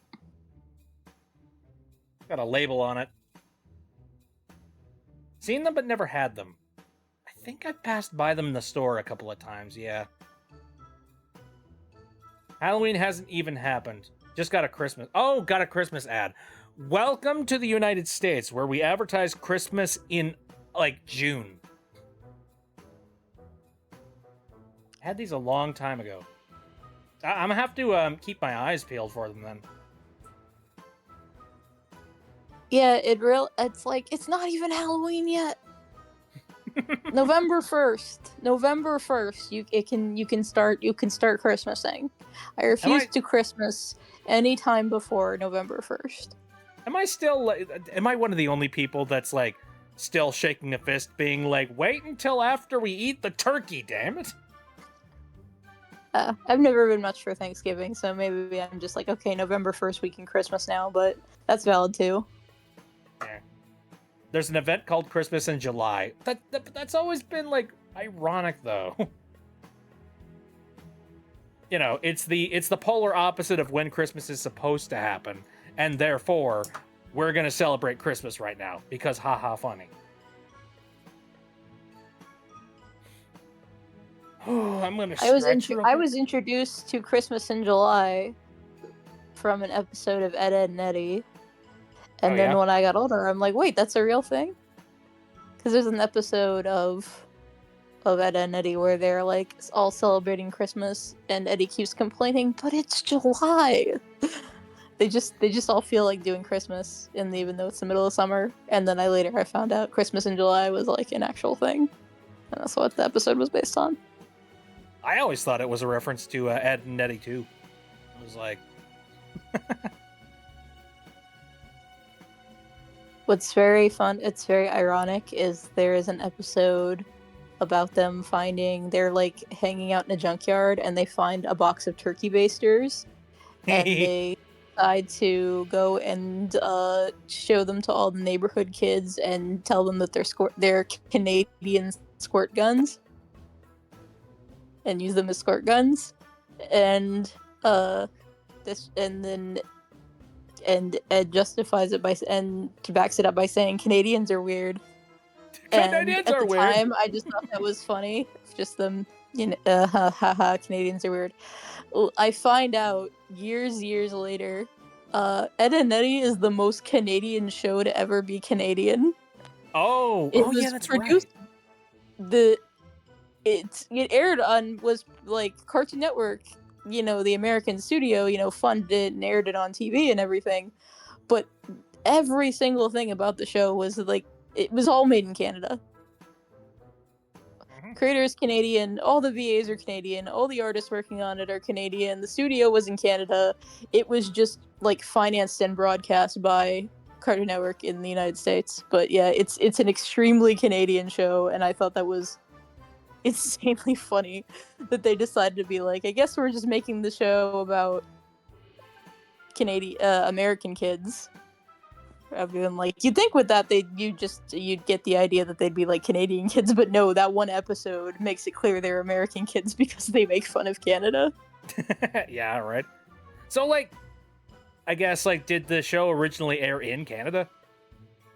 It's aired in Canada, but or did it air in the exact same place? But it's aired I think because Cartoon Network didn't always exist in Canada. I think another network just broadcasted in Canada. Mm-hmm. All the Cartoon Network shows that were Cartoon Network originals just broadcast on other channels in Canada before Cartoon Network existed in Canada, which I think it does now. Mm-hmm. But it didn't for a long time. Sungod says, Instead, they had Teletoon and YTV and other such things that I've learned about from my Canadian friends. Very neat. Sungod said, I am a family girl, so yeah, you can Christmas after eating the turkey. Very nice. Let's see. Oh, yeah, so, Sealy says, why don't we have 4th of July in December? I could think of a couple of reasons. One of them being snow's not a very effective thing for a situation where there's a lot of frozen water everywhere. Actually, how would fireworks work in cold climate?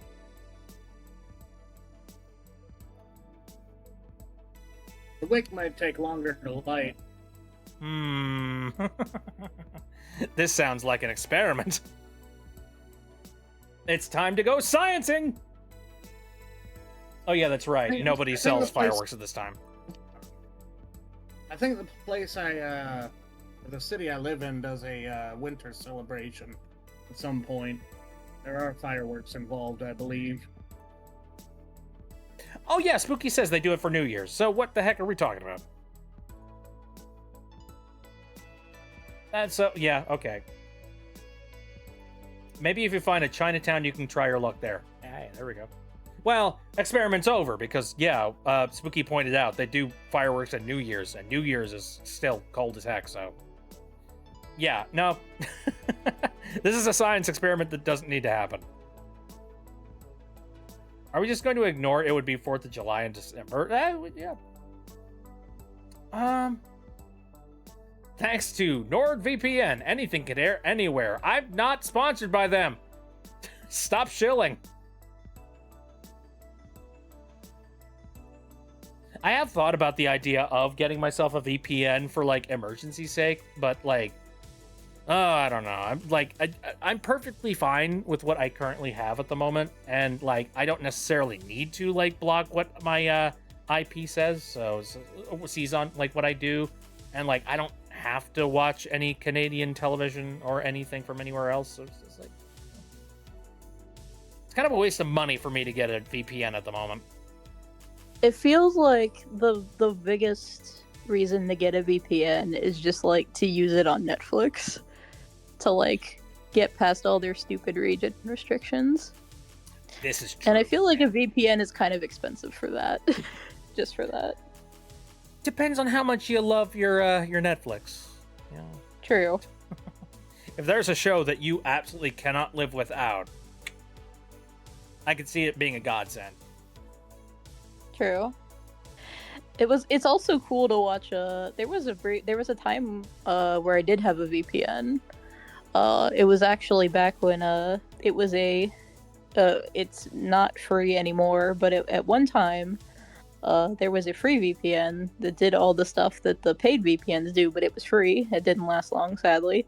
But at the time I had that, and I used it to watch Invader Zim on Netflix in Japanese, and that was really cool. Oh, that's freaking crazy. Yeah. Hearing Invader Like- Zim in Japanese would that would be kind of a trip.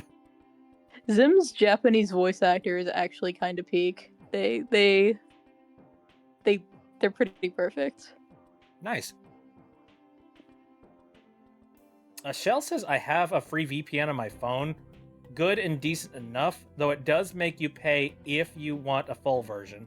I only have the free version, so I'm very limited to what countries I can use. I could see, yeah, that makes sense. That's like, yeah, that'd be a good limit. Invader Zim, the anime. What an interesting concept. Does that exist?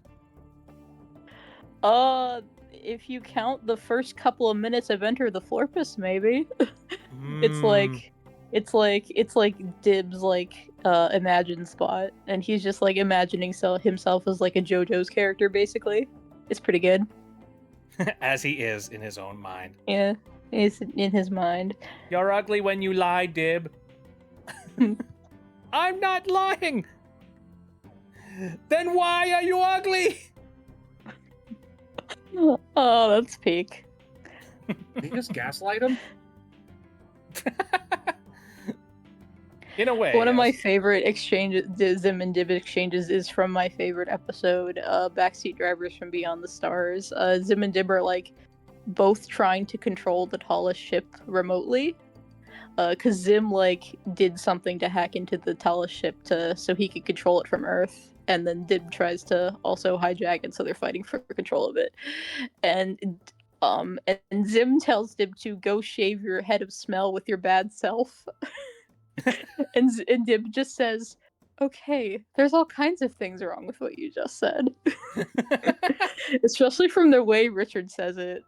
He's just like, "Go shave your giant head of smell with your bad self," as he's like doing like a thrust, and just Dib's reaction is so perfect. There's like, God, that does sound like a very alien sentence. This has always been my headcanon that Zim is his like translator.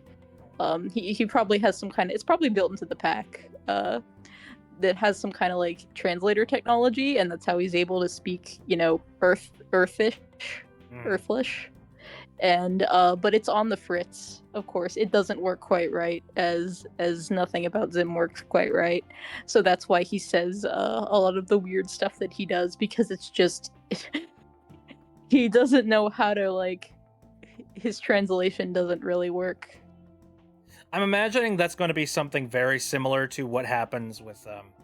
I have seen some technology, live translators that are being pitched. Are they dedicated devices or are they on phones? I'm trying to remember. But it's like live translators that, like, while you're having a conversation, it actively. Oh yeah, that's right. They were advertising that technology in AirPods, if I remember correctly. Like live Oh, wow. translating on the fly. And I'm just sitting there being like, "Oh, those can't be really good." That technology sounds really fresh and really easy to mess up. So I'm imagining a lot of very similar moments, like you just described with Invader Zim. Where you're just talking to somebody in another language, and you're just like, "What the fuck did you say?" You to me?" say go shave your giant head of smell with your bad self. I'm just like, what does that even mean? The Invader Zim quotes that keep coming back. You won't get away with this. What? You won't get away. What? Oh my god, that scene is iconic. Do you want to know about that scene and why it's so amazing? So, like, they're like shouting at each other from across the street, right? And you can hear like the noise of traffic. Like, so the idea was supposed to be that, Oh, I remember there's that, a whole yeah. bunch of traffic going by as they're like yelling at each other from across the street, and that's why they can't hear each other. But in the animation, there's no traffic. It's just them across the street from one another, and nothing's in the way, and there's no traffic. You can hear it, but they forgot to animate the traffic. And I'm just somehow imagining makes that it just Zim's just funnier. hard of hearing. That's it. No cars. It's just confusion back and forth. Yelling for no reason across the road. Yep. When an animating error actually makes something funnier. Mm-hmm. Well, I know. I mean, it wasn't an error. They just they were like shopping. Yeah, I guess it is an error. They were 'cause workshopping supposed to be basically moving while they were traffic. working on the animation and went, you know what, this is funnier.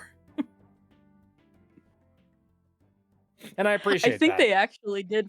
No, I actually think they did forget it, because I own the DVD box set with the commentary, and that's how we found out, is because in the commentary they say, yeah, there were supposed to be cars, traffic going by between Zim and Dib on the street here, but for whatever reason, when we got the animation back, it just didn't have that. So, and we never had time to fix it. So,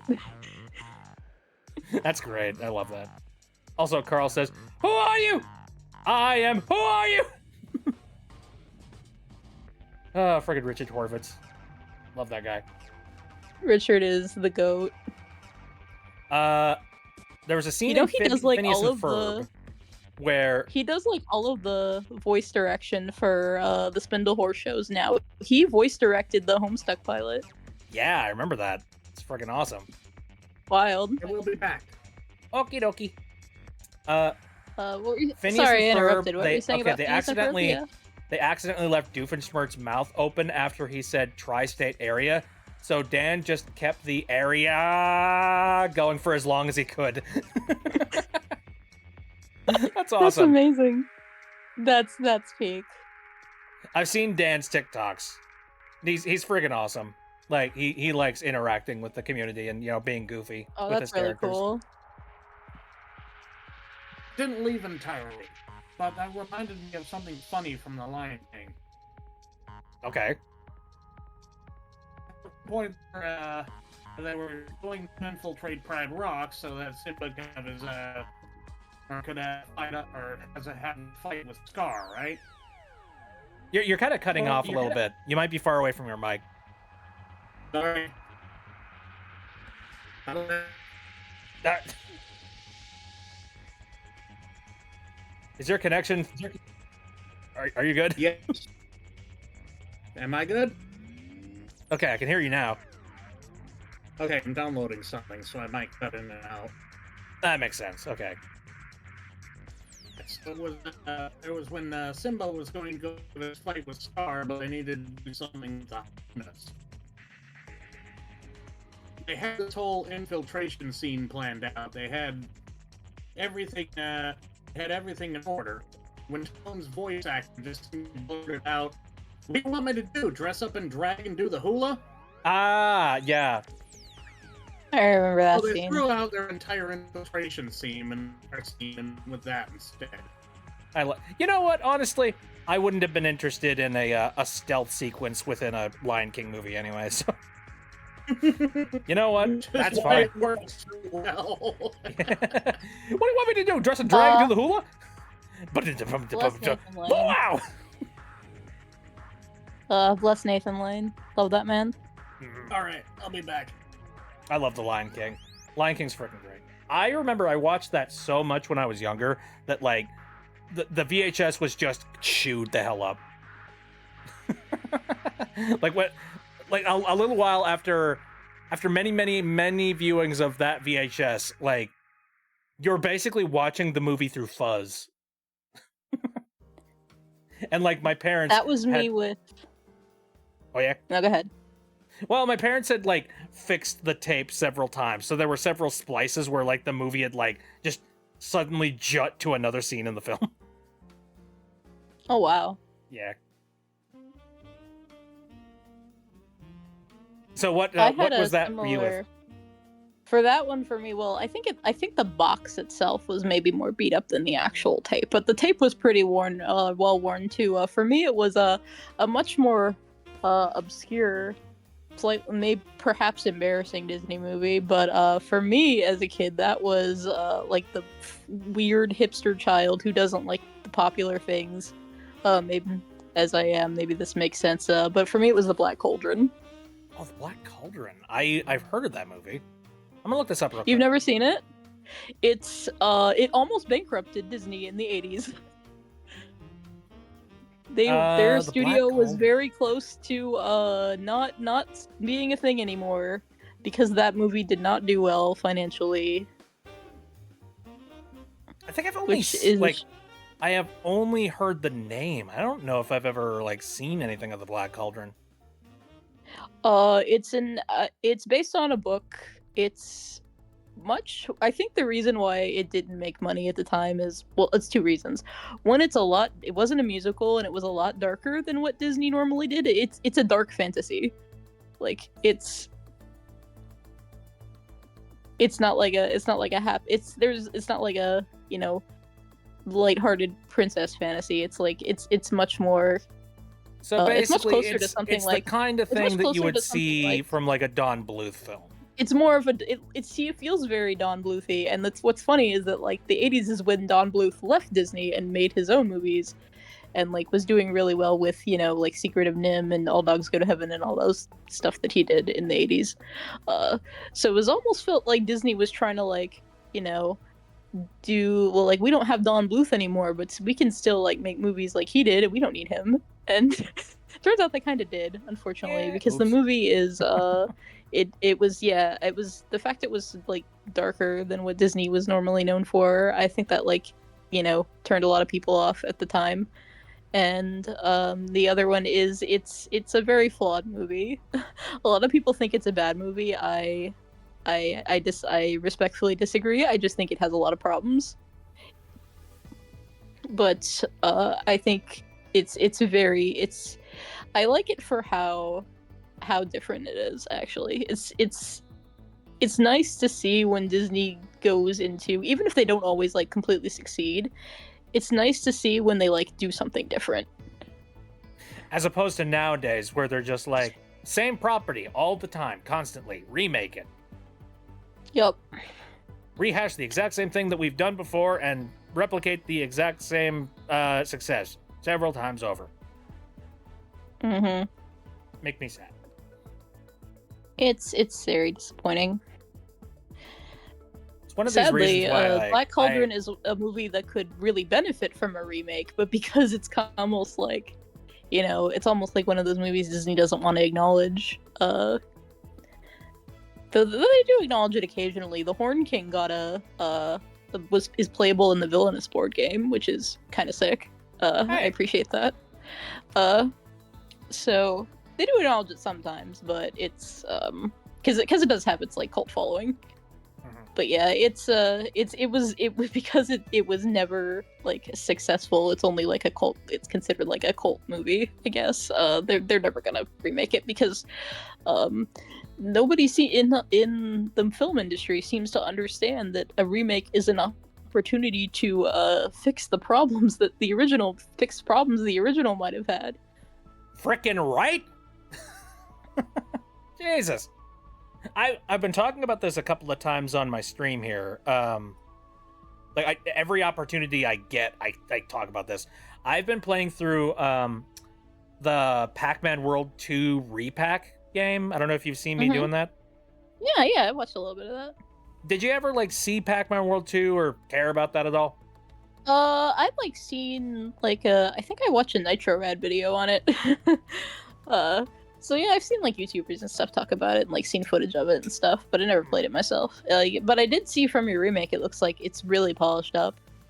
I played a lot of Pac-Man World 2 on the GameCube way back when, and I can say from personal experience, not only did they do a really good job of shining up the graphics, keeping the physics more or less exactly the same, which is surprising considering it's an entirely new engine. And like, they added they added voice acting to the game. They added like, better cutscenes.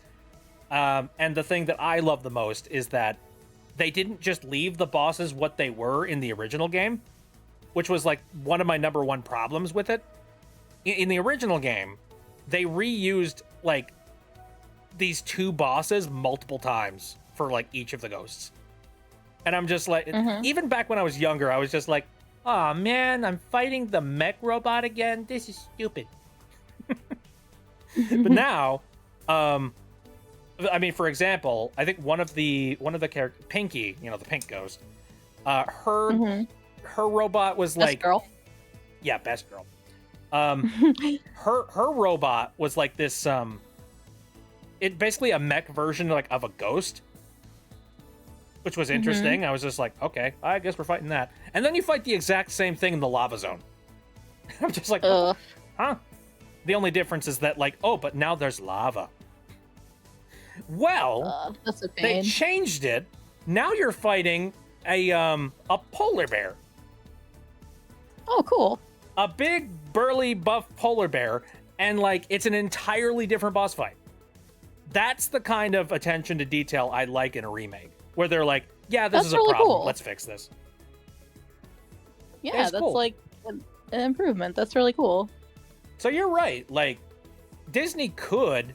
They are sitting on so much IP, and they could take, like, the original release of something like The Black Cauldron was, you could consider that like a good test release.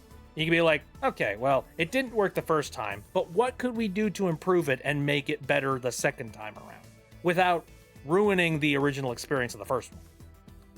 Yeah, because it's not like there's like nobody that likes it. Obviously, Right. it's like- it's not just one of my. It's just not only one of my childhood favorites. Dan Avidan from Game Grumps and Ninja Sex Party. It's also his favorite Disney movie.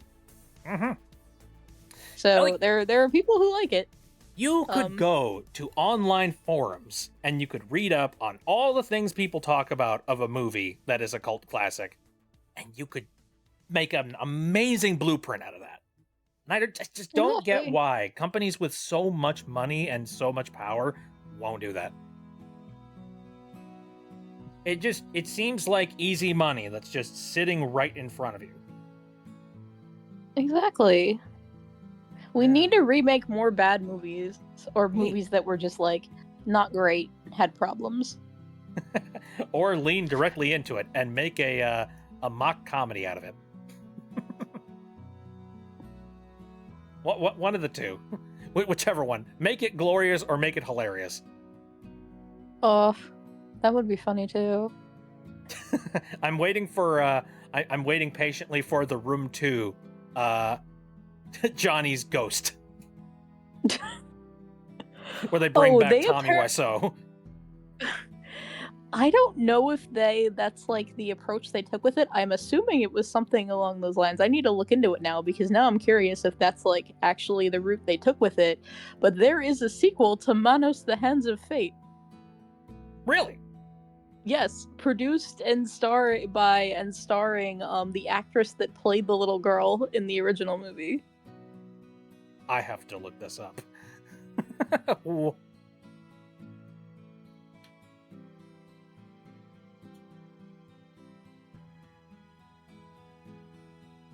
Dear, what did they do for this movie? What is it called? It might be Manos Returns, or maybe that was one of because there was like an attempt to make a sequel. There was first an attempt to make a sequel, and then that never happened. But then there was a second attempt, and that one actually got made. So, let me see about. Yeah, it's called Manos Returns. Came out in 2018. Sequels. Yeah, Search for Valley Lodge never got made. Yeah, Manos Returns is the movie that actually exists. 2018 comedy horror, so it seems like that's probably the direction they took. Awesome. For those people who don't know, Manos the Hands of Fate originally came out in 1966. So, 2018 for a sequel to come out for a film, that's kind of wild. Yeah, and nobody heard it. It came out in 1966, but nobody like it. It might as well not have even existed until like the mid 90s when Mystery Science Theater, made it so people actually knew it existed. Mystery Science. Friggin' classics, those guys. Yeah, it's thanks to that movie became like a bad movie cult classic. And is definitely the reason why that sequel got made. Otherwise, it would have just pretty much everybody is sure that if Mystery Science Theater had not dug up the movie for their show, it would have just vanished into obscurity because it was made by a fertilizer salesman with like zero budget. I think the budget was like a couple $100 or a couple $1,000. I'm back. Howdy. With that, the production was obscure kind of a films. mess. I see. And then the only way it ever got like released was it was made in Texas, and then it got shown in some like drive-in theaters in the 60s, around El Paso and parts of Texas. And that was the only like way it ever played in a theater or anything. And after that, it just like vanished into obscurity for 30 odd years until Mystery Science Theater found it. Hey, good on them. Now, meanwhile, I'm looking at the Wikipedia for Manos Returns, which is not very populated, but it has some information on it. The budget for Manos Returns was actually like $19,000. So, like, major buff up from the original, like, that couple might thousand. honestly be more than the original. Probably. Although, I wonder how inflation would, like, affect those numbers. I do wonder about that. Though making a movie nowadays, though, is a lot cheaper than it was back in 1960, so... That's true. Plot. 4 friends are lost on a road trip, finding the house of a hidden cult that worships a being named Manos. They are led by the master and his royal servant, Torgo. I don't know a heck of a lot about Manos, the Hands of Fate, but I know about its legacy. I'll just tell you what happens in the movie, though. If you ever get the chance, the Mystery Science Theater episode is absolutely worth it watching. And there's also a Rift Tracks, which is by the same guys, but it's like another show that they do like live shows of. And there's one, so they have a Manos Rift Tracks too that's like also just like completely different jokes. So you get 2 like Mystery Science Theaters of the movie, which is nice. But so yeah, basically it's this family, a husband, a wife, and their daughter, and they're trying to find a lodge where they're supposed to go on vacation, and they end up driving to like this weird house, um, where they meet a guy named Torgo who has like weird legs. The theory is that he was like supposed to be a satyr, you know, like the half human, half goat, but they Oh, okay. couldn't do the effect correctly, so he just has weird legs and knees, and it just looks weird. It makes sense, yeah. Yeah, and the house is actually owned by a guy. They only just call him the master. He runs a cult that worships a being called Manos. And then so family tries to escape the cult, and they do not succeed. Darn. It ends with the husband getting like brainwashed, and the wife and the daughter are like forced to join the cult. I'm looking at more stuff on the wiki. This was a Kickstarted project, apparently. Oh, that's cool. They raised about $24,000. So, hey, I guess that was enough to make the film. World premiere screening was at Crypticon Seattle on May 4th, 2018. And then it entered Amazon Prime streaming in 2020. Interesting. It was okay. So hold on a second. Production. Jackie Naaman Jones, who played Debbie in the original film, launched the Kickstarter. She said it was not to be a recreation, but a tongue-in-cheek setting with the original storyline. She described the planned production as both funny and scary, like Cabin in the Woods or Abbott and Costello's Meet Frankenstein. That sounds about right. Because that's kind of what the movie ended up being unintentionally. Can you imagine, because the script and the acting is so weird. I'm imagining, like, just, you know, being young and growing up, being in a horror film, and basically, like, that becoming your personality, just being, like, you know, the love of horror media. So much that you're just like, yes, let us bring it back. Let us rise from the grave. Well, yeah, I bet when she was in that movie as a little kid, it's just like, okay, I'm the little kid and I'm in this movie. She might have even barely remembered it. I'm just imagining, depending like, on how old she was. I feel like that would imprint something in me if I was in a horror film at like the age of 10. She might have been even younger than that. But yeah, it's funny to think that, you know, it's hard to know how much it like affected her, or prior to like suddenly Mystery Science Theater brings back, she's like, and suddenly it's relevant again, and she's like, oh my god, that's that movie I was in when I like 30 years ago when I was a kid. Cause this is Thriller, says Super. Thriller of the night. Got it. That reminds me so much of terrible movie, but it's the Room of its day. It's very entertainingly bad. Mm-hmm. We need movies like that, honestly.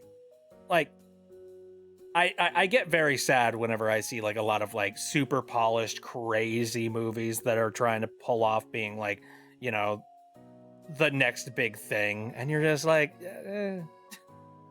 are you though? It's one of those films that is extremely charming in its incompetence. A lot like The Room. Yeah, I have not personally like sat down and actively watched The Room because like I just don't think I can. But I've seen many clips of it. Yeah, Rip Track might be a good way to do it. That's what I did. I've seen many of the famous scenes, you know. I did not hit her. It's bullshit. It's not true. I did not hit her. I did not. Oh, hi, Mark. Current Disney sucks. Hi, Pierce. Hello. Oh, hey, how's it going? It is going. We're currently talking about random movie trivia and other things. I enjoy random movie trivia. Mm-hmm.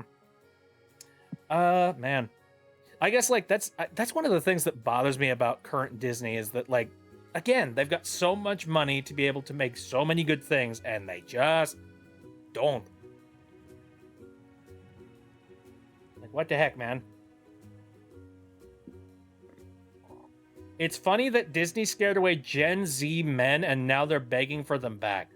How did they go about doing that?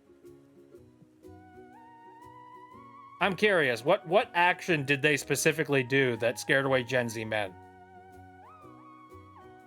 I'm curious about this also.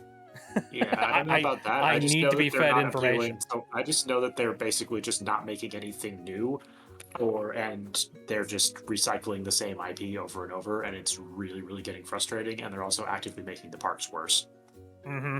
Yep. It had something to do with a few of the movies that kept saying men suck, particularly She-Hulk, Attorney at Law. Oh.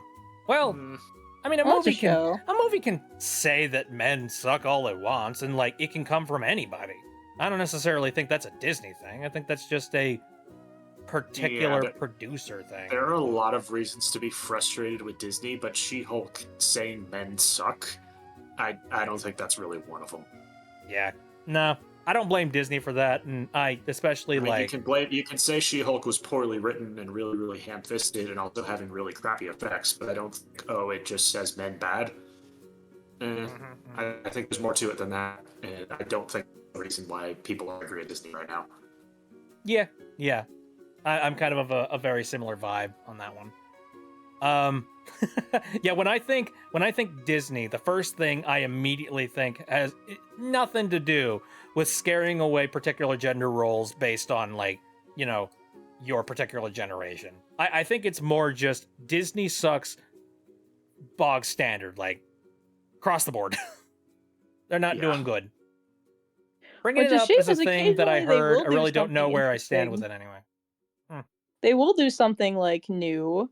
Like Pixar made Elio, but like the movie was just kind of mid. So instead of thinking, oh, this movie didn't do well because it was just kind of mid, Disney thinks it didn't do well because it was original, and people don't want to see original stuff. It's just like, no, it still has to be. We want to see original stuff, but it still has to be good. Like if it's just kind of mid, then it's just gonna.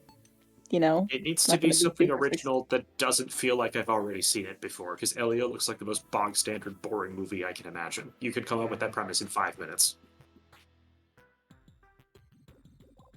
Oh, there's a misfit kid who wants to be abducted by aliens because he doesn't have any friends. Then he meets some aliens and he becomes friends with them. Okay, that sounds like preschool level plot. Yeah, some of the people I know that saw it said it was like, it felt just kind of like Lilo and Stitch again. But Lilo and Stitch was good. Exactly. And it had like a lot more going on than that. I hate to bring it up, but you know, speaking of Lilo and Stitch and remaking shit. Oh, that remake was so bad. It was the director literally did not want to make the movie. Like, he doesn't say that, but it's like he says like he hates the message of the original movie. So like, why did he make it? So that's your first hint. When you got a director that even doesn't want to be around, like why the heck even? Same problem happened when it came to the Halo series, or like, you know, the Halo show, where they were just like, we have a director who's just like, I never played the games. Hello, what? Why? Why did you not play the games? Just like, oh, we feel that the novels will cover the story better than the actual games. And it's just being like, the games are still important, damn it! It's a game first! That makes no sense. Who's read the Halo novels? I have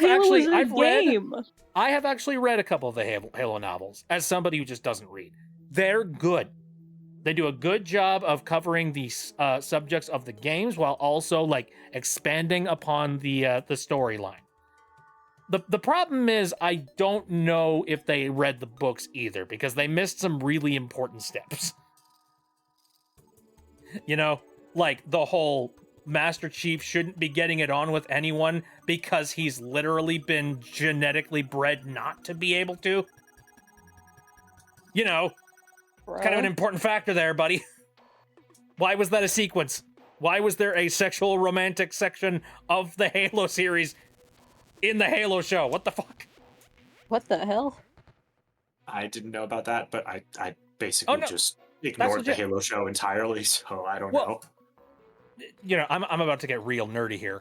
The Master Chief and like all of the kids that were a part of the Spartan program were, I think it was like 72 if I remember correct. 72 kids were like abducted by their parents, and they were replaced with like Flash clones that they were handed that basically acted and looked exactly the same as the other kids. The only problem is these Flash clones weren't really like good Flash clones. So they immediately had like genetic like malfunction, and like they very quickly grew tumors and died. So that left all of the kids that they kidnapped from all of these families to be brought into the Spartan program, where they were taught. Assumed, What now?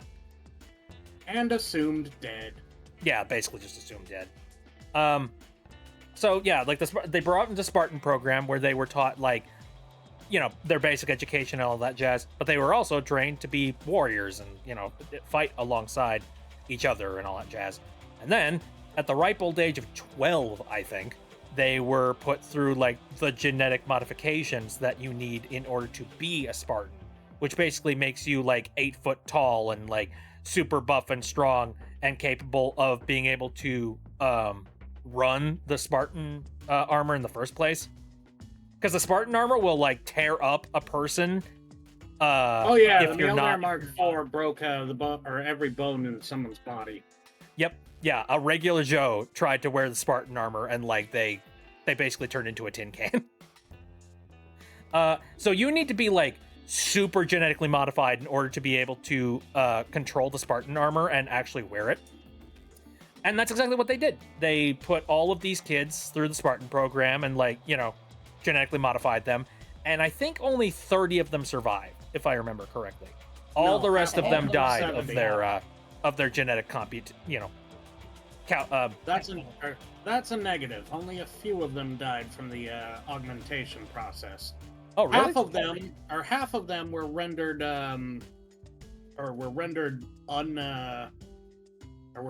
rendered handicapped essentially as their bones warped. Oh, and, that's right. Yeah. They were were technically unable to- still, they technically lived. They just, They they're ended no up longer becoming functional. military think tanks. Mhm. Right. And I think But only 30 of 70 them passed 70 as like 70 of the- actual Spartans. That's a negative. That's 70 of them. Oh. 140 were admitted into the Spartan 2 program. 70 of them survived, Ah, quote unquote. okay, very well. Gotcha. But anyway, this is a heck of a lot of like nerdy like pre-ramble to explain the Spartan program so that we can actually get up to the relevant part, which is the Master Chief, who is like one of the primary Spartans, a part of the Spartan program, who like is incredibly lucky, incredibly good at what he does, and he's basically, thank you for the freaking dog. Anyway, he's basically been like bred with the idea to be like humanity's like strongest warrior essentially, and like the shining peaking example of what humanity is. But the irony of it is that in order for them to have even made him in the first place, it required them taking as much of his humanity out of him as possible. So he's very stoic. He gets emotional, like obviously, but he's very stoic. He is very cold and calculated, and he is very good at combat to a ridiculous degree.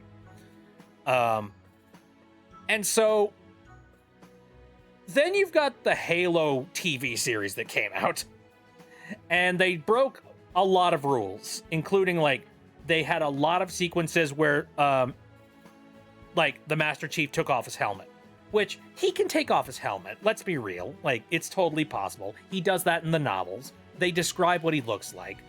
But for anybody who played the video games, you never see him take his helmet off. ever. He has never been rendered in-game with his face exposed.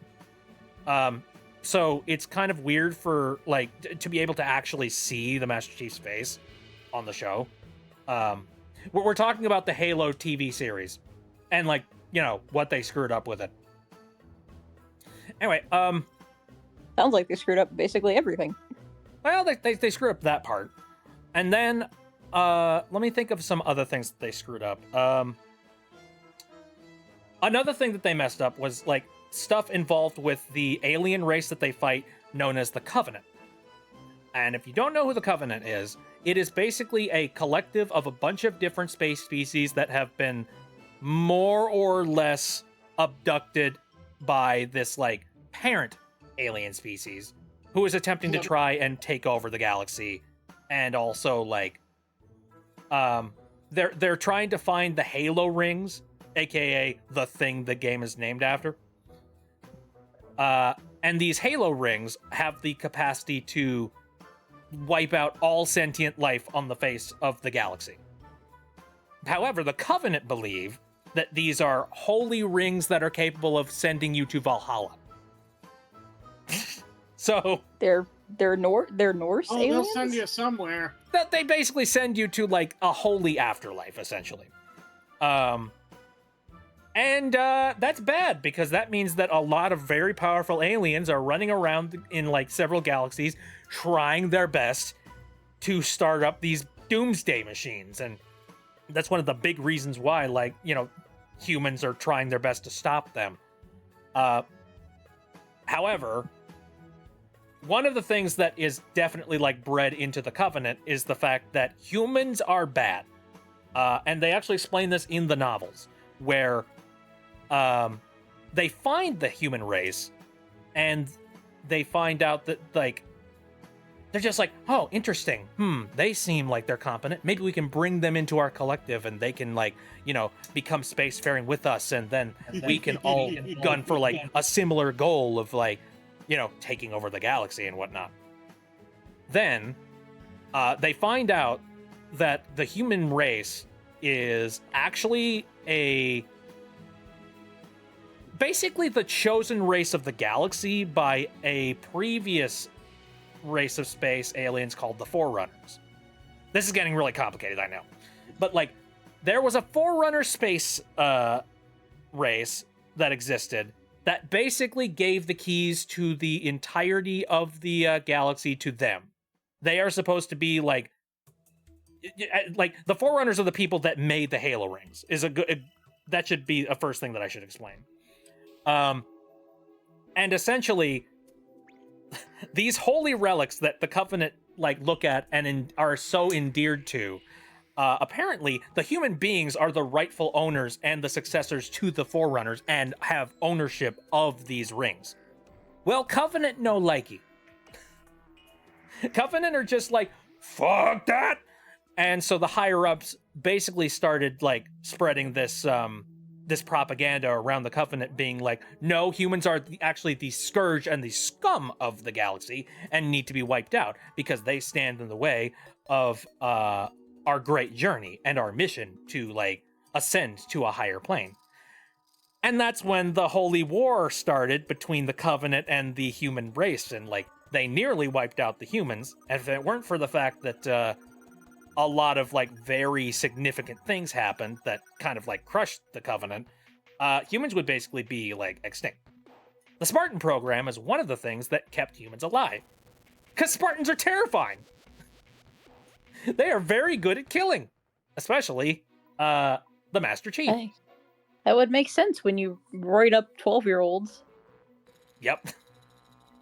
But anyway, so what you basically need to know is that the Covenant is dead set on killing all humans because they stand in the way of the great journey and their big message to, like, basically become gods. In the Halo novel, in the Halo TV series, rather, there is a faction of the Covenant that is being controlled and run by a human being.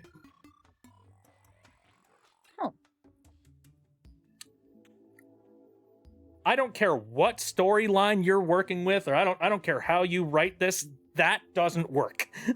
I was going to say, that sounds bizarre. Like, you're leaving a human being alive in a situation where you need to eradicate them to be able to control the narrative and ascend to godlyhood? That shit I don't guess it work! could be like a traitor human that also wants the rest of humanity to die. Well, I but- think that might be how they tried to pitch it. And, you know, it's a traitor human that... Ow. But it's like... It's so hackneyed and it doesn't make any sense. It really feels like this was, you know, to peel away from the actual media itself. This feels like this was directed by some kind of like executive decision by the network to be like, but people aren't going to be able to relate to these weird alien creatures. They're going to look at them and be like, ew, weird. We don't care about their narrative. They're aliens. Kill. And so I feel like they added the human element to it to try and add like a little bit of mystique and something to relate to. And it's just like, no, you were able to make the... Dude, I played Halo 2. They made the Covenant very relatable. You could do that without shoving a random human into the situation. What the heck? There's something wrong with them. Yeah. Let me see. I think the whole, like, Master Chief taking off his helmet thing was another thing that they decided to do for the sake of, like, executive convenience. I mean, like, oh, well, no one's going to be able to relate to, like, a random person that doesn't show his face. No, we can. You can show a lot of emotion and you can have a lot of impactful scenes with a character that you can't see any facial expressions for. That's what body language is for. You assholes. Have you met Spider-Man where he's Peter Parker but he's not wearing the mask but still? Actually, you know, that's a pretty good... you can have very emotional sequences with Spider-Man and you can't really see any facial expression on him. Anyway, but no, Tom Holland? I mean, hey, Spider-Man takes off the mask every once in a while. We know that. And it's not... It's a piece of cloth. It's not like it's a piece of armor that actually protects you. Whereas the Master Chief, on the other hand, he's constantly in threat and fear of potentially getting shot in the dome by, like, a plasma bolt. He's kind of like... That armor is his shield and his ability to, like, survive in combat. And he's a very paranoid individual. He would not take that off unless he was sure he was safe. Ow. Are we talking about what pissed us off about Reach? No, we're talking about what pissed us off about the Halo the Halo TV show. Because that pissed me off about Reach, how Kat took off her helmet and got domed. You know what's funny?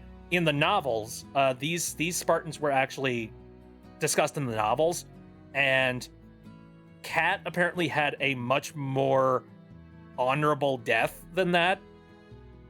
But they truncated it and basically just said, no, Kat got shot with a sniper rifle from far away after being stupid and taking the helmet off. While casually walking and talking with another Spartan and taking her helmet off. Just like, you don't do that. You're in a combat zone. Stupid. You've been trained since the age of 6. You should know this. But anyway, this takes us to the thing that I talked about previously, which is Master Chief getting it on. Oh no. You don't? He doesn't do that. And this is like something that happened at like the second to last episode of the series. And you know why the Master Chief doesn't do that? I mean, okay, full on, Actual full sterilization? stop. He has been sterilized because he is basically like a human mutant that is like genetically fucked. That like, you cannot have this thing reproduce. Because if he reproduces, he's gonna make some bastard kids. Some terrible freaking homunculuses. No. You don't, I mean, okay, or, you know, best case scenario, the mother probably dies in, like, childbirth or something, I don't know. You just don't do that. Like, he's not outfitted for, like, reproduction. He is specifically outfitted for war. And on top of that, you know, stuff like that, it can be a little bit distracting on the battlefield if you have any sort of, like, particular primal urges like that. So that has been, like, chemically, like, burned out of his DNA, his ability to reproduce.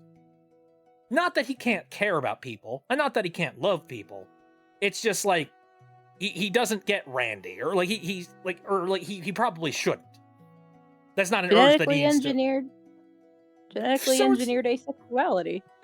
Yeah, pretty much, yeah. So, like, you know, I don't know exactly how it works for his character to get some the second to last episode of the Halo series. So he's asexual technically. Pretty much, yeah. This is an asexual character, man. Master Chief Ace Icon. Sci-Fi says, Master Chief, you mind telling me what you're doing with that woman? Sir, wrestling. Oh, that's great. Anyway, so there's all those issues. And the other, and then to cherry on top of the entire Sunday, visually, a lot of people have made fun of the Halo series for just not looking very good.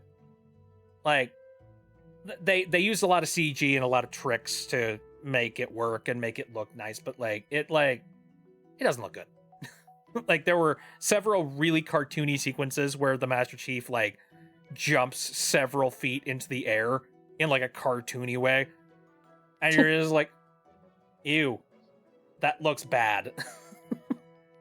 That looks good in video games, but it really does not look good on, like, you know, the silver screen. So, maybe don't do that. This is making me appreciate the Fallout TV show even more. I haven't seen the Fallout TV show. Oh, it's so good. It's I so have... good. Like, I was legit impressed by how good it was. People were saying it was good. I'm like, okay, but maybe it's good by normie standards, but I'm a hardcore Fallout fan, so okay, show me what you got. And I was legit impressed. It's really good. I think the thing that bothers me is that there are indie dependent, like there are indie film studios and, like, film amateurs out there that have made Halo fan films and, like, you know, fan videos on YouTube, that their stuff looks significantly better than anything that happens in the Halo TV show. And to be fair, this is, like, two very different things that are doing, you know, very different projects, very different budgets.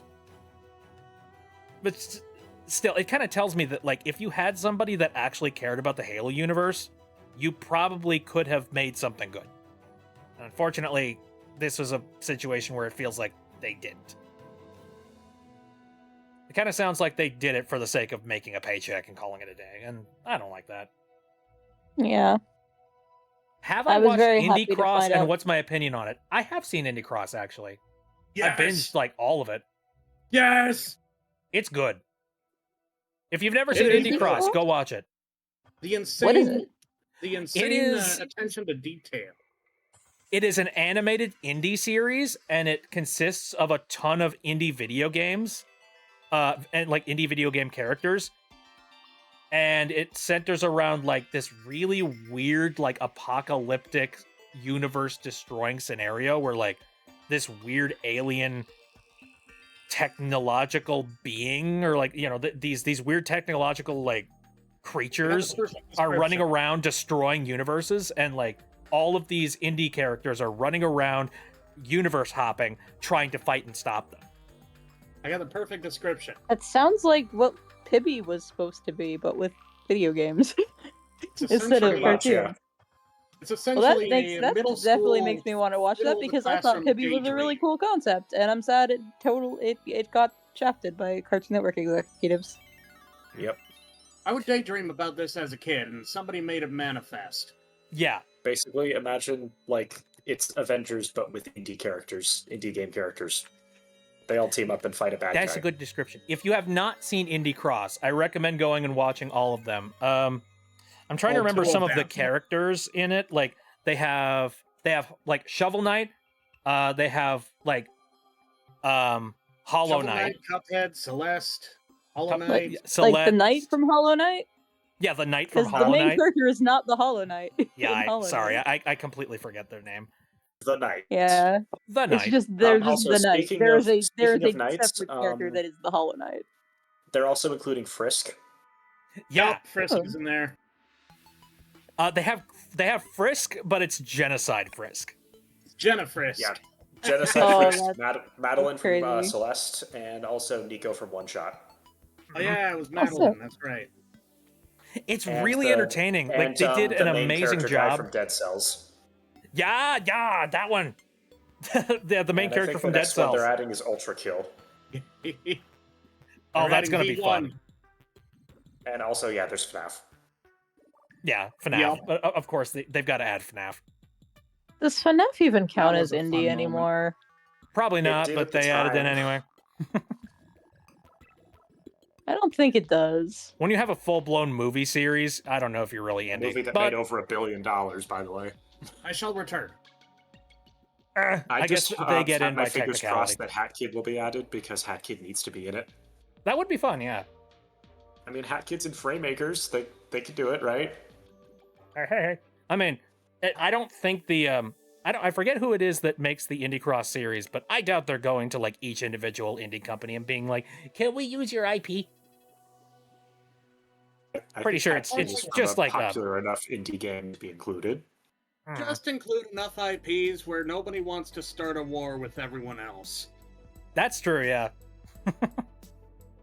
But the one thing I love about Indie Cross, though, is, like we mentioned, the characterization of all of the characters. Like, none of this dialogue or anything that happens in this series really lines up properly with any of the original storylines of, like, the individual universes. However, all they did a faithful to their characters. very good job of characterizing everybody and making them, like, say shit and do shit that you would expect they would do. You know, like Shovel Knight, for example. He is like incredibly like jovial, and he is like, you know, the antithesis of the hero, the one that's going to save everyone for chivalry. The prisoner is reckless and regularly dies. Right. Hollow And Knight Cuphead is voiced very by Michael quiet, Kovac. but Hollow Knight is very quiet but very powerful. And if you cross him, he will cut you. And also they do. I hope they don't talk because the knight in Hollow Knight is physically incapable of speech. The Hollow Knight they're does not actually talk. a mute. Seriously, Hollow Knight yeah, doesn't they're talk. actually Shovel Knight does. canonical mute in the sense, and they physically cannot talk. Yep, Hollow Knight does not talk. So it's good. They've covered that properly. Yeah. Cuphead And is a unrelated really note, like snarky and like, you know, wisecracking. I hesitate to say wisecracking asshole, but he's kind of a wisecracking asshole. And on a related note, Frisk also does not talk. Frisk does not talk either, and he's very intimidating. Yeah, because they. he's Frisk. They're generally They're Frisk. What Madeline are the does talk though, what are the characters? but that's Nico okay, 'cause is she like talked in Celeste. Nico is young and naive and wants to help everybody, as they were in like the the original one-shot game. Like, it's so good. Go watch Indie Cross. I Indie Cross definitely is have to good. check this out. I love it. It's so fun, and also the action is insane. The action sequences are so good. Oh, one of the other characters who makes a cameo is the Goose Oh yeah, Goose. Oh, from from Untitled from Goose Game. Untitled Goose Game. Yeah, That's really good. It's freaking great.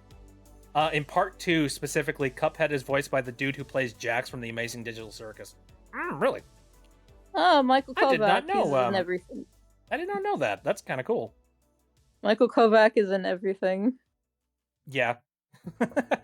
You point to an indie production, Michael Kovac is probably there in the back. And if he hasn't voiced anything in it yet, he will. Oh yeah, right. everyone's talking about their abilities and what they do, and they talk to Nico. It's just like, what's your ability? It's like, I can talk to God. And then he looks up, and everyone's just like, what the fuck? And that's so real. he talks to an I still have not omnipotent played being. One Shot. I need to. Oh, One Shot's good. You should play it. It's good. Yeah. It's pretty chill, and pretty straightforward. Not much crazy happens in it, but it's a really good story.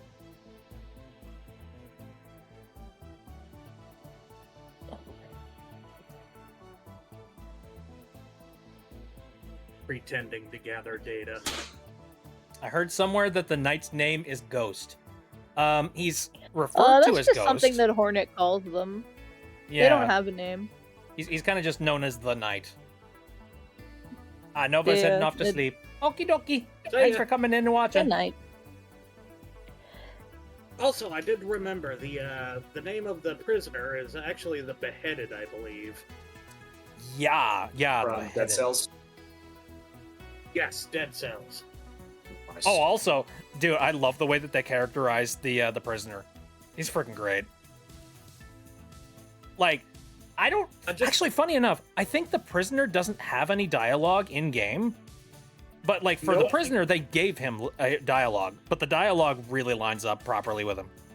They gave him dialogue, but they based it off of his gestures Yeah, that he and would develop over the game. his gestures, he's kind of like he's definitely like a smug sort of asshole-ish guy. I mean, Well, you peasant, actively let's go I think kick you his actively ass. see him flip somebody off at one point. So Yep. I think they kind of based it off of that. And Shell is over here being like, I love Ultra Kill! Yay! Oh yeah, so they teased that Ultra Kill was going to be the next thing that shows up in Indie Cross. That's V1 from Ultra Kill. Mm-hmm. Unfortunately, Indie Cross is exactly that. It is an independent animation group of people, so it's gonna take a while for new episodes to come out. Didn't episode 2 take a year and a half or so? It takes a long time, and it's sad. But when it I've comes been out, waiting, it's like indie I've been animation waiting, Christmas. I've been waiting 4 years for the final episode of Mystery Skulls animated. Mystery Skulls animated, yeah. Yeah. The first episode of that, or the first music Do you video know what of that song came out was? in 2014, and they still have not done all of it. It was supposed to be I think it's 5 videos. They've done 4, and the last one they've been working on for 4 years. Apparently, Kyle does not know Mystery Skulls. Oh man, so Mystery Skulls is a band, and by band I mean it's one guy. It's a one-man band. Really good, kind of funky electronic music. And there is a series of music videos, to the songs, that tell a animated continuous story, starting with the first one, and it's a story that goes through the music videos about this Scooby-Doo type group, 2 guys, a girl, and their dog that is actually yokai. It's actually a kitsune, or a kitsune-esque yokai thing. And so they're on this so they're doing their Scooby-Doo thing, solving some mysteries, and one of the guys, basically the Fred equivalent, dies. And then so then the actual music, so the first music video starts with them going exploring a haunted house, sometime after the Fred guy has died. All that's left is their magic kitsune Scooby dog, the Shaggy guy, and the girl that's just a combination of Velma and Daphne. So it's the 3 of them, and they go to explore this haunted house, and the ghost haunting the house is actually the ghost of their Fred guy who died. and it leads Yikes. into this whole do big emotional story damage. that also involves like this other yokai creature. I forget her name, but she's like a tree creature, and you find out like what the deal is with their yokai kitsune dog, and it's really cool.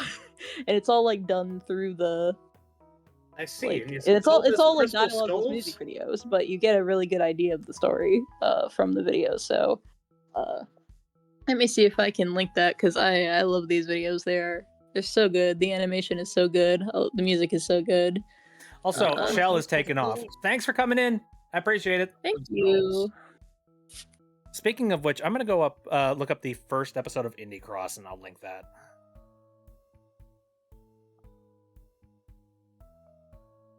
So I'm trying to find them in order.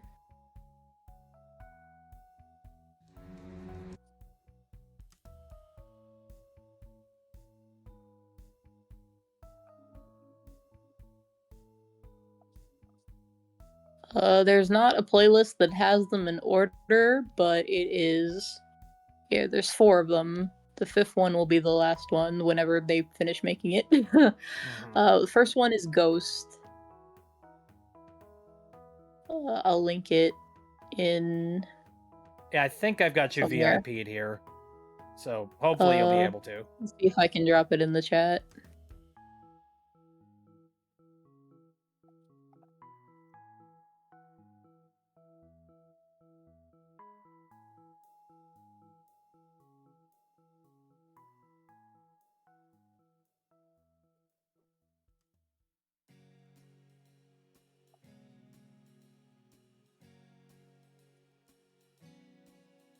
Alright.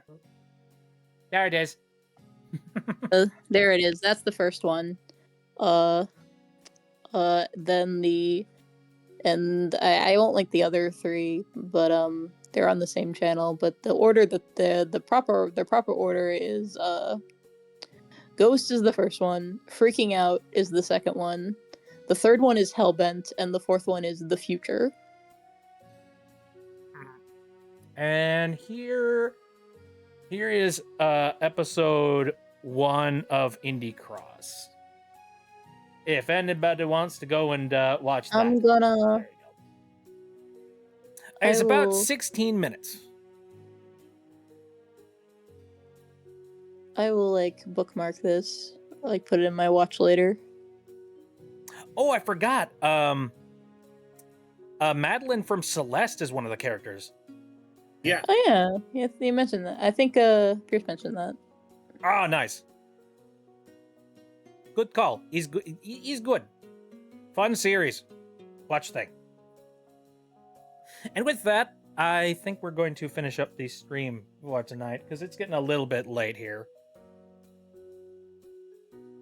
It's funny. I think that I'm going to be doing like shorter streams, and then I'm just like I run on a random conversation and just be like, nope, too engaged. Having too much fun. I'm going to move over to the end screen and unplug my tracker. Windows 11 sounds. There is another demon coming in that possessed mystery, the Kitsune, and made Arthur kill Lewis is reverb. A little bit lost.